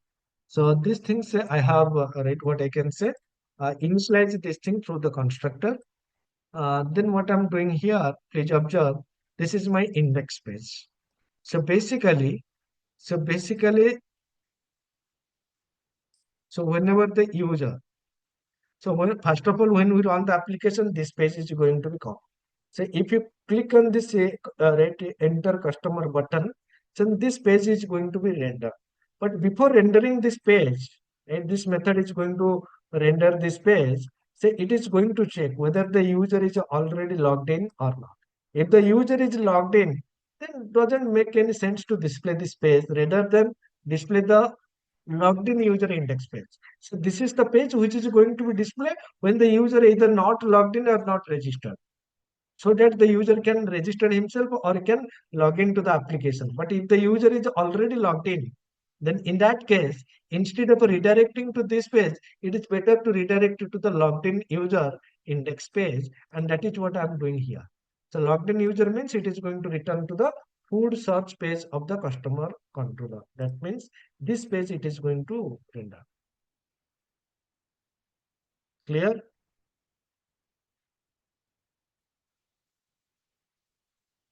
Yes or no? Yes, sir. Right. Next, this is going to my registered. I mean, this register action method is going to render the register page. Views will create after understanding this read controller action method, and this is the method which is going to take the data from the user. Right. For example, whatever the registration information the user is provided, first name, last name, phone, email, password, and confirm password, and click on the register button. So this is the action method which is going to handle the data. So first of all, using the common service, we need to check whether the email ID is already taken by the user, or is the phone number is already taken by some other user. So that validation we need to check. And if the validation is fine, then we have already created this registered customer async service within our method, right? This is my method. So within this method, we have already understand what is the logic and how this logic is going to work. So basically how the customer is going to be created, that method we are creating here and calling this method. And based on the result, I mean, if it returns true, then automatically we are logging the user by using this email and a password. So automatically we are logging the user using this logger service and redirecting the user to this page, right? Welcome customer account page, so that right that welcome screen will come, and it is going to give some right information about the application. So that welcome page and this food search page, this index view, or everything we are going to discuss. So this is my registered action method and how the user is going to be registered. And once the user is registered, how it is going to be redirected to the welcome page as a signed in user. Clear? Yeah. Right. So next what I'm doing here, and here most important, here we are calling one method sign in user. So let us go to this implementation. So this method, what exactly it is doing, right? In our application, we are implementing cookie-based authentication. So what I'm doing here, please observe. So whatever cookies I want to store, that claims I am creating here. So whatever information you want to store in the cookie, so basically I'm going to store this information. So whatever the email ID, that what I'm going to store in the name claim. So whatever the user ID, I'm storing in the user ID claim, and whatever the role, that what I'm going to store in the role claim. So basically, this method means it is specifically for the customer user. So that role customer, what I'm storing here, and then I'm creating the claims identity. I'm setting the properties. So properties means whether this is going to be a persistent cookie or not, and what is the duration. So that what I'm going to set here, right? So persistent cookie means permanently it will store, and for the next 60 minutes. So within 60 minutes, it is not going to be what I can say delete, right? Anytime you access, that duration is it is going to be increased again and again, and finally we are signing in the cookie. So this is the method which is going to sign in the user. Next, what I need to do.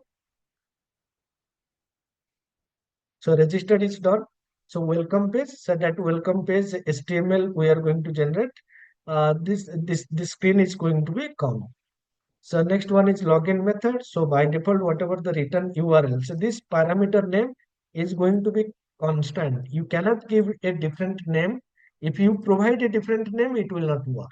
So this is the fixed name what you need to provide in MVC application if you want to implement the return to redirect functionality. So I'm creating this model, and again it is a nullable type, means it is optional. So I'm creating the object, and that object I'm passing to the view. And when the user provide the username and password, click on this view, this method is going to be executed. I'm calling this login customer async method to validate whether the user is valid or not. If user is valid, I'm signing in the user.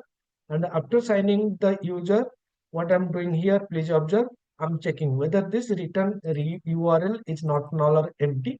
And if it is a local URL, if this is fine, then redirect to that URL, otherwise return to the food search page. Clear? So from where the return URL is fetching? Sorry?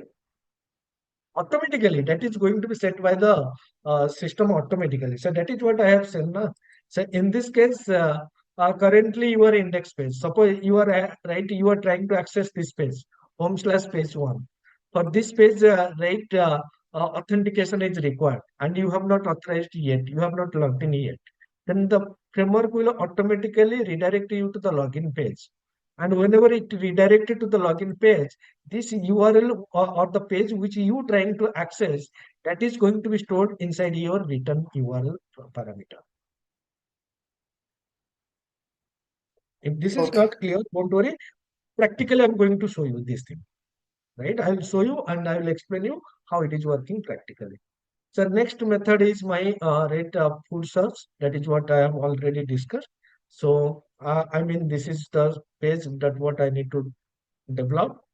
And this is the page development. Currently, it is with static data. Later on, once we implement other models, menu, category, all these things we have added, I will re-implement this with the real-time functionality. So this is my forgot password, which is going to render a page where it will ask the user to enter the email address. Now what I'm going to do is, right, you guys remember, so this logic doesn't make any sense to write here. So what I need to do is, I can move this logic to my service method. Go to the implementation.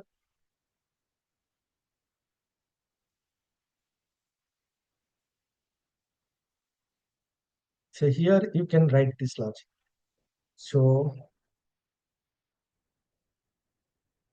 whatever the cache service, memory cache, you can inject here.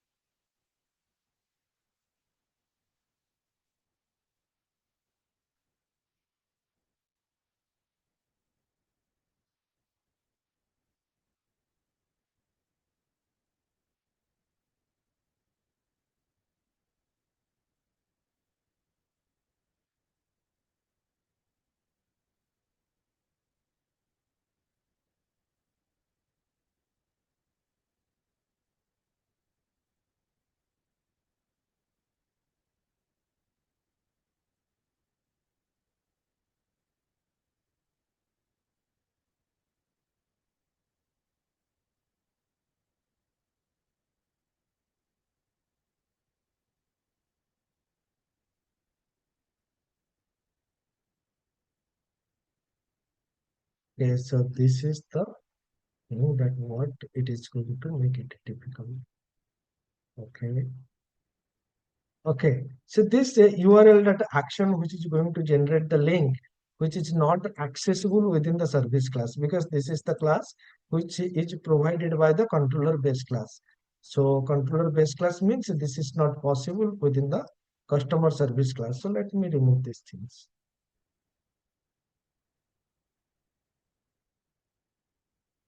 Okay.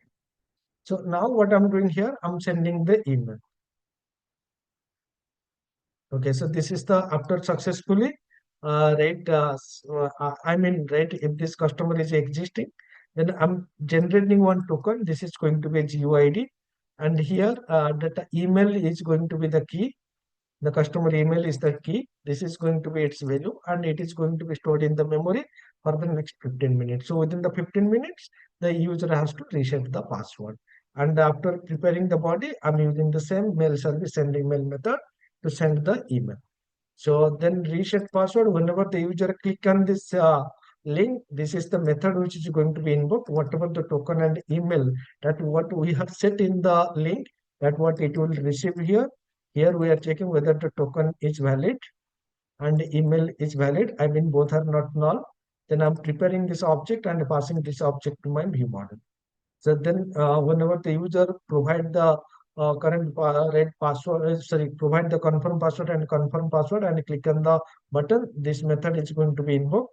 So here, first of all, we are checking whether this email ID, whatever we are getting, it is available or not. If it is available, then what is the corresponding value? And if this value is available, then this stored value is available with the model dot token value. If valid, then this is valid. Otherwise, we need to return this error message. And that as we are checking this validation here, that is the reason why I have removed this statement from here. So now, right, if this is valid after resetting the password, we need to remove this cache from the, I mean this key from the cache, and we need to send one email intimating that your password has been reset. So this is my change password screen. And this screen is going to render the page where the user needs to enter the current password, confirm password, and password. And here, this method which we have defined in the customer service, going to update the password. And after password update, again, we need to send the email, right? Then this is my logout method, which is going to log out the customer from the, right, what I can say, and logged out the customer. So again, guys, remember this address part I'm going to discuss tomorrow. First of all, whatever we discussed, let us try to implement this thing.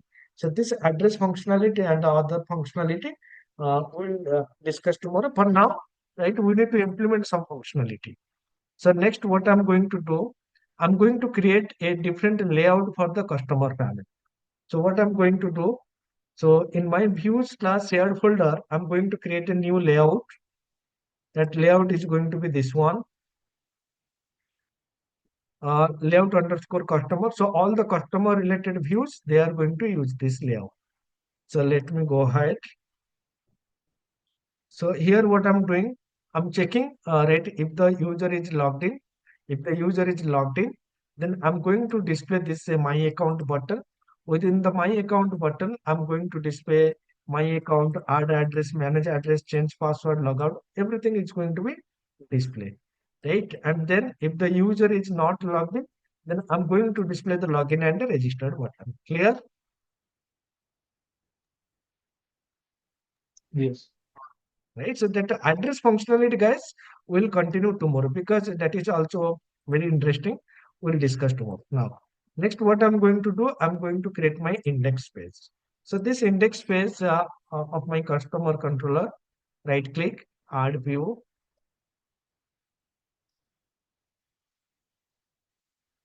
So this index page, right, it is going to be very simple page. This is going to be this one. This page. So this is one background color image I'm implementing. I'm providing two buttons. So that is what I'm doing here. So guys, remember this is the image what I'm getting. For that purpose, I'm using some kind of a URL. So this URL you can use, and from there you will get many photos, right? So this is the URL that what I'm getting. So I mean they are providing some kind of a right a functionality to get different kind of images, right? So many things you will find. So whichever image you want to use, that image URL you can copy and use it here. So for the testing purpose. And here I have provided a one button. Whenever you click on this button, it will redirect to the registered button, and that's it. So next, and this page, it is a static page. Guys, remember this functionality is right. We are going to implement once we implement the other models, right? Once you add some item, category, menus, restaurant, all these things. Once we have added, then only we can implement this page. Then what I'm going to do, I'm going to create my login page. So go to the customer.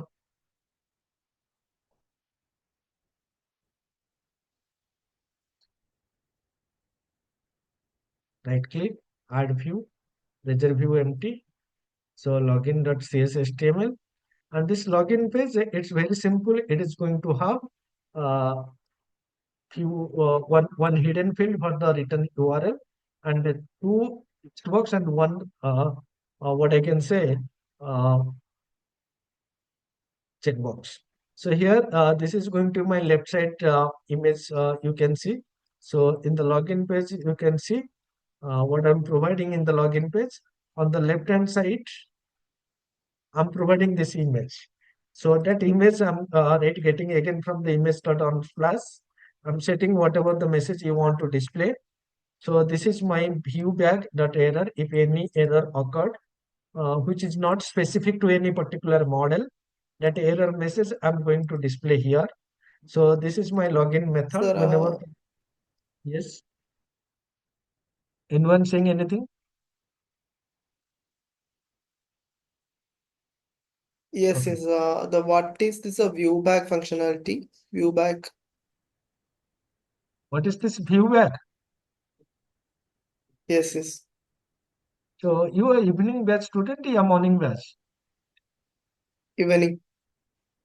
So we'll discuss this thing, right? So view back means you can consider it is a way to send the data from controller action method to the view. For example, if you want to send some data from the controller action method to the view, for sending the data, see in this case, in case of a action method, right? In case of a controller, right? In our programming language, if you are having two method, in one method you need to define the parameter, and from another method you can pass some value. But in this case, that controller action method is going to be a method, and this is going to be a view. If you want to pass some data from the action method to the view, we are having multiple options. One is view back, another one is view data, another one is PEM data. So these are the three different options are available, and this is one of the option which you can use to send the data from the controller action method to a view. Clear? Right Okay. now. Now, if you look at this customer controller, so here we are setting some value in the viewback.error message or not. Yes, yes. I'm storing some message. So this message, what I'm storing in this view, that is going to be displayed here. So now, whenever this form is posted, right, it will post the data to the login action method of the right customer account controller, which is decorated with the post attribute. So here you can see the return URL I'm storing in a hidden field. I'm taking the email, password, and remember me input values from the user. And whenever the user click on this button, it will submit the data. Apart from this, I'm providing this forget password button. Right. In this case, you can see this forget password button is there. And also that registered button is also there, which is going to be not visible clearly here, but this register button is also going to be there. So again, I'm calling this validate partial method, and this validate partial means it is containing the JavaScript file which are required for enabling the client side validation. So the client side validation is enabled.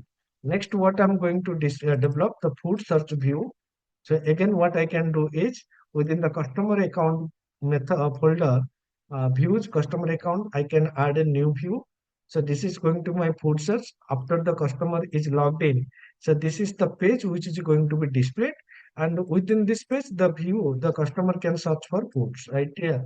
This page we will implement later, but now we are right going with some static data. So this is what you will get right in real-time application, and your responsibility is to make these pages real-time. Again, once we implement that other models, as I discussed, the menu model, the admin model, everything is one set. We'll redesign this page with real-time application. So for now, we are just storing some static data, displaying some image and some static information. That what I'm showing as of now. Next, what I need to do, I need to create my registered view. So within this customer account, what rate folder, create another view. That name is going to be this time registered. So this is going to my registered view. So this view, it is, you can see, uh, yes, if any error message, that is what it is going to display here. Registered method is there, action method is there. I mean, whenever you click on this submit button, it will submit the data to the registered action method of the customer account controller. Here we are taking the first name, last name, phone number, email, password, confirm password, right, which are required for creating a new customer. Also, we are providing one button, and whenever you click on this button, it will redirect you to the login page. And this is why, right, and this is the page. So this information we are taking, and also we are providing this login button. So next one, what I'm going to do, I'm going to develop the welcome page. So once the customer is registered, we need to redirect it to the right welcome page. Guys, remember two things I'm saying. Once the customer is login, we need to redirect it to this food search page where he can start searching food. But once the customer is registered, we need to redirect it to this welcome page where we need to give information about the website and feature functionality of whatever is provided. Those information we are going to provide. Again, this page, it is going to be some kind of a hard coded. So there is nothing, only right, what I can say, this information we are going to discuss. And this is going to be some kind of a static data. Again, we will implement this right, with some dynamic data as we progress, right? So as we progress, right, as we integrate other model, so this page is going to be redesigned. So next one is forgot password page. So again, in the customer account method, create this one, forgot password.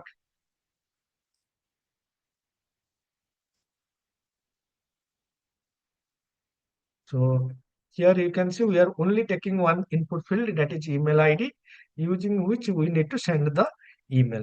So next one is forgot password confirmation. So once the email is sent to the customer, we need to give one information that an email ID is sent to your registered email ID. Please check.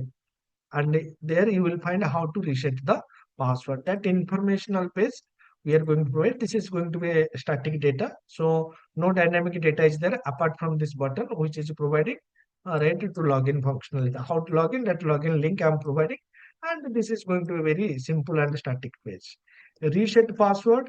So once the user click on that button, right, login button through the email, this view is going to be rendered. Inside this view, what I can say, inside this view, we are going to store two hidden input field for the email and token, and two input element for taking the password and confirm password. So these are the things you can see.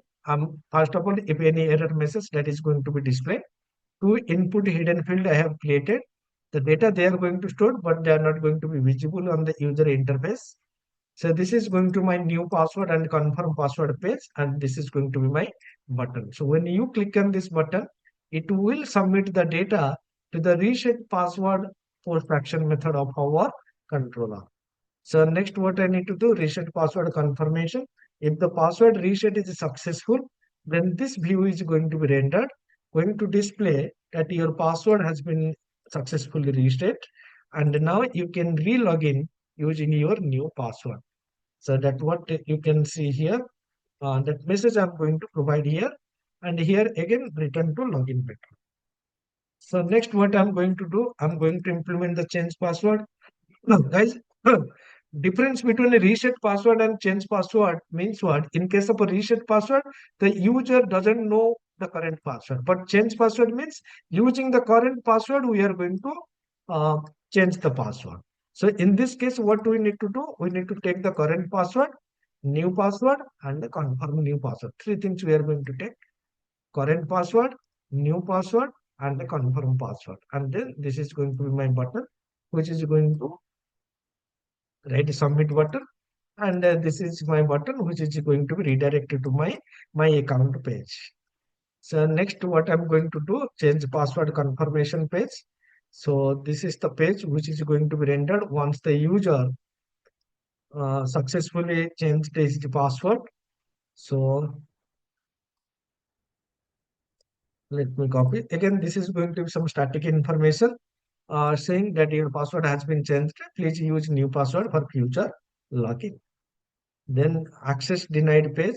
So if you try to access one page for which what I can say authentication is required, and you do not have that role, then you will get this access denied. Access denied means what?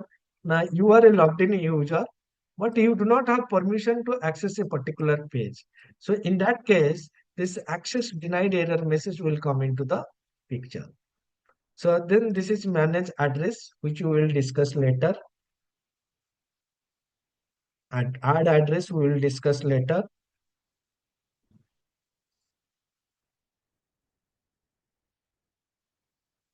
Edit address, this is going to be discussed in our next session. Delete address, next session. My account. So this page we need to develop. Okay. So this page is going to display the basic details of the user with the button to perform the different operations. So my account page. So this is going to be some static data, not static data, the actual user data, that what we are going to discuss display. So here you can see whatever the customer name, that what I'm displaying, any error message, success message, that is going to be displayed here. Whatever the first name, last name, email, phone number, that is displayed. And here we are having three buttons. One is change password, another one is edit account, another one is manage address. So this address we are not discussing in today's session. Change password we have already discussed. Next, what I need to do, I need to create this edit account view, which is responsible for editing the customer information. The customer means a customer basic information. So let me create this page.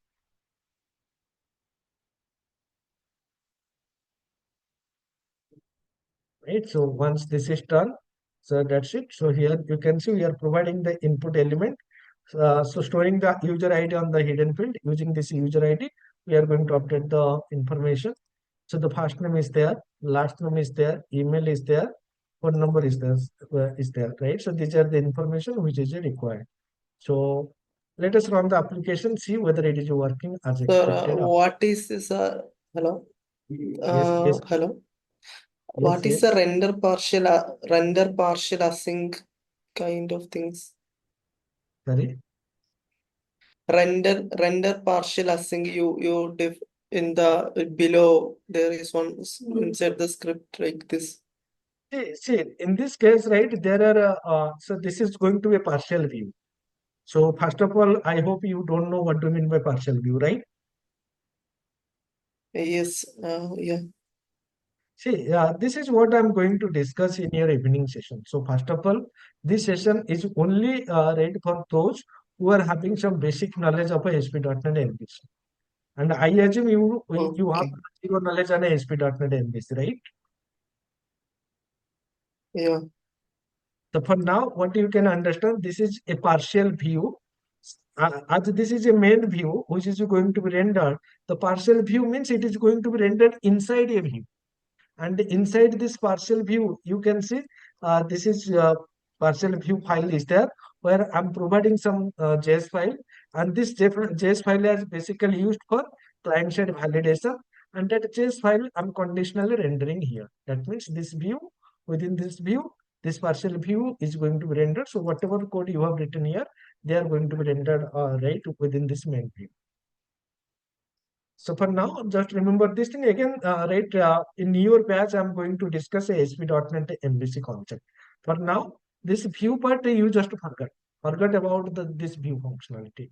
Please focus on the right other domain knowledge, or what I can say, the business logic, or the controller, the view model or the model. So please focus on those part. And this view part again, I'm 100% I'm going to discuss in your session. So now what I'm going to do, I'm going to run the application. So before running the application, let me go to my customer service. There is some issue. Okay. So this code we need to remove from our forgot password, because this is going to be handled in the controller logic. So now run the application and see whether it is working fine or not. So this page is coming. So enter restaurant owner portal.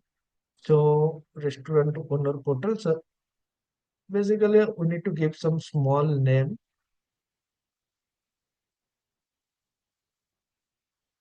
home, index, restaurant, hotel.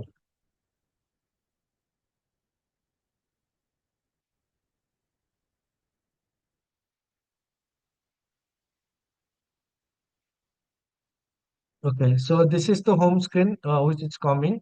Now, see all this method we have not yet implemented this panel. Now click on this enter customer portal. So this page is coming.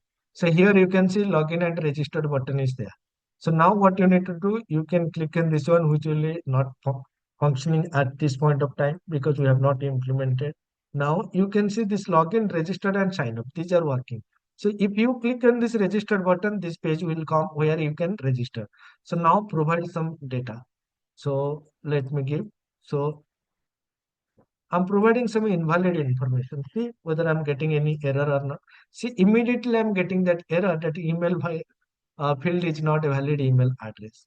So what I'm doing here, I'm providing a valid email address. Suppose I'm providing a password. See immediately I'm getting this error. Password must be at least 8-character long and contain at least one uppercase, one lowercase, one digit, and one special character. So I'm following the strong password policy. And as soon as I provide a valid password, that error message is going.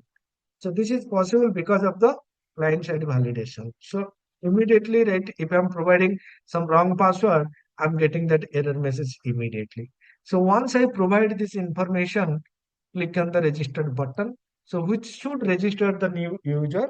After registering the user, it should send that registration email to the email ID and and it should redirect. So now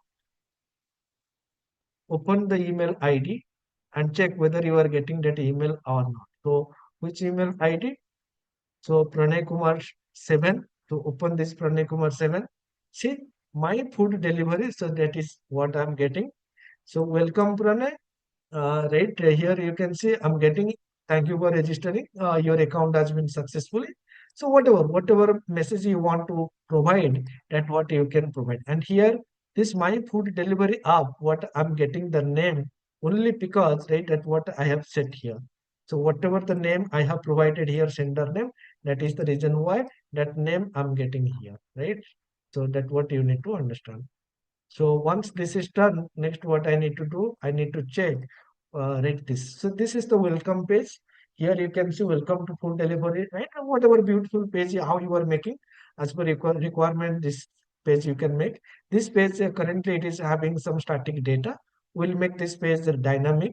How it works, right? Find food nearer to you. So all these things we are going to make it right with real time data but not now, but when it time will come, right? So later, once you implement other model with this, now you can see that my account is there, add address, manage address, change password, everything is there. So once you click on this my account, right, you can see that change password, edit information, manage address, all these things are there. So once you click on this, you can update this information and the save changes. So once you click, you can see I'm getting this message and that updated information. Now, if you want to change the password here, you need to provide your current password. So test at the rate. I provide some invalid password. And here I'm providing test at the rate 1234. I'm providing some valid password and confirm password, but this current password is invalid. See, I'm not getting any error message. Why I'm not getting any error message? Please try to observe. So in this case, right, in this case, which action method is being invoked? So that change password post action method. So where is the change password post action method? So this is my change password post action method. So in this case, where we are setting the error message, we are setting this error message here, password change successful. So basically, this message we need to send.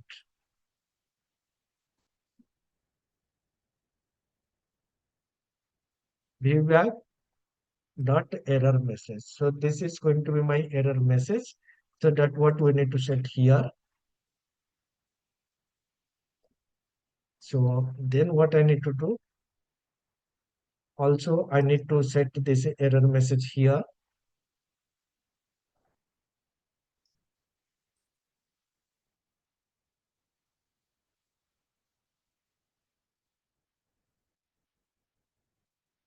Okay.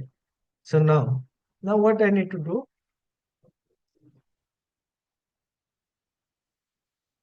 Now go to this change password page. This is my change password page. And within this body, I'm putting this message, right? Now, with these changes, let me run the application and see whether it is working fine or not. So see, currently I'm logged in, but when I click on this portal, it should logged in automatically because we are using that cookie-based authentication. See, automatically it is logged in. Now, come to your change password. So here again, provide some invalid password test. After that, some different value I have provided, and here I'm providing some correct data.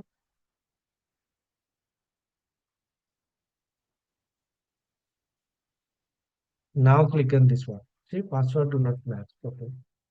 Paste after that 1, 2, 3, 4, and click on this one.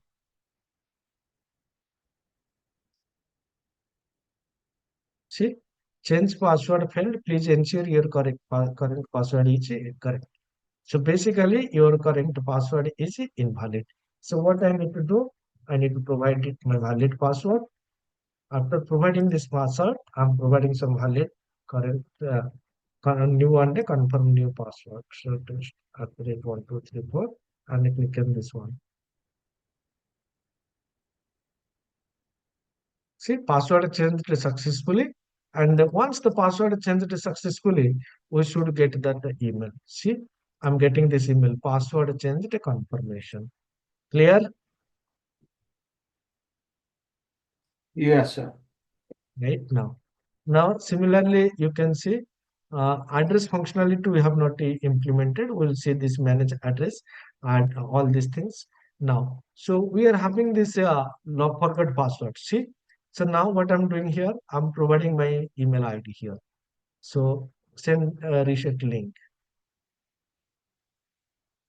See, check your email ID.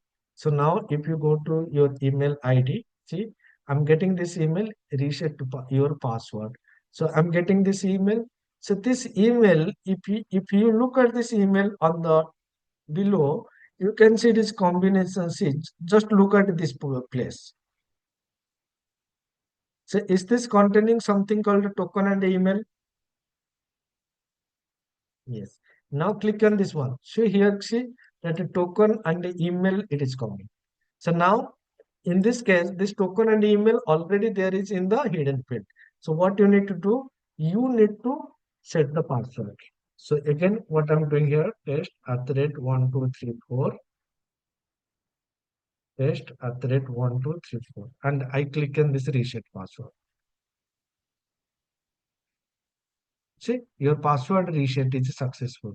So once you use this token, now try to do the same again. So this time it should allow you to change the password, or it should throw the error that the password, I mean the token is invalid. So what should be the actual message in this case at this time? So it should not allow me to reset the password again because that token, right, what is generated, that is already used in the previous case. See, invalid or expired password. Clear? Sir, if you reset the password, if you suppose forget, we can reset again, sir. Again, you can click, no issue. Again, you can do this. For example, you just click on this one. Again, you can send the link, Okay. and again, right, you will get the email, and using that email, see again, you will get.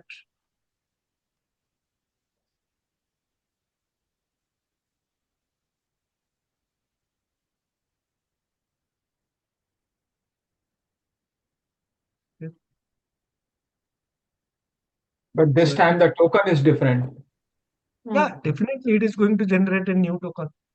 Okay. Each time you request, you will get a new token. But once you use that token, you cannot reuse this reset button to set the password again. Clear? Yes, sir. Thank you. Right now. Now again, what I'm going to do is already one user is there with the rate what I can say Pranay Kumar 7. Now what I'm doing here, Pranay. So Now you just tell me, if I'm using the same email ID, is this going to allow me to create a new account, or it should return me some error message indicating that email ID is already in use? What should be the ideal scenario? It shows the error that the email ID is already exists. If this error is giving you many right information that a user with this phone number already exists, please use a different. A user with this email ID already exists, please use a different email. Am I getting the proper error message or not? Yes. Yes. So this is what for today's session. Tomorrow, right? No session tomorrow because tomorrow is India semi-final match. So I hope you guys are also going to watch the session. Day after tomorrow, again I will inform right day after tomorrow whether the session is going to be in the morning or evening. I will update and right whatever the uh, related models are remaining, that what we will discuss. And at the same time, I'm going to introduce you to the other panel in the sense what I can say, uh, that owner panel. So basically I have started integrating that owner panel also. So day by day it is going to be completed, right? So let me give you some idea how the admin panel is going to be look like. So this is customer panel will complete tomorrow, or not tomorrow, day after tomorrow. So the admin panel, it is going to be something like this.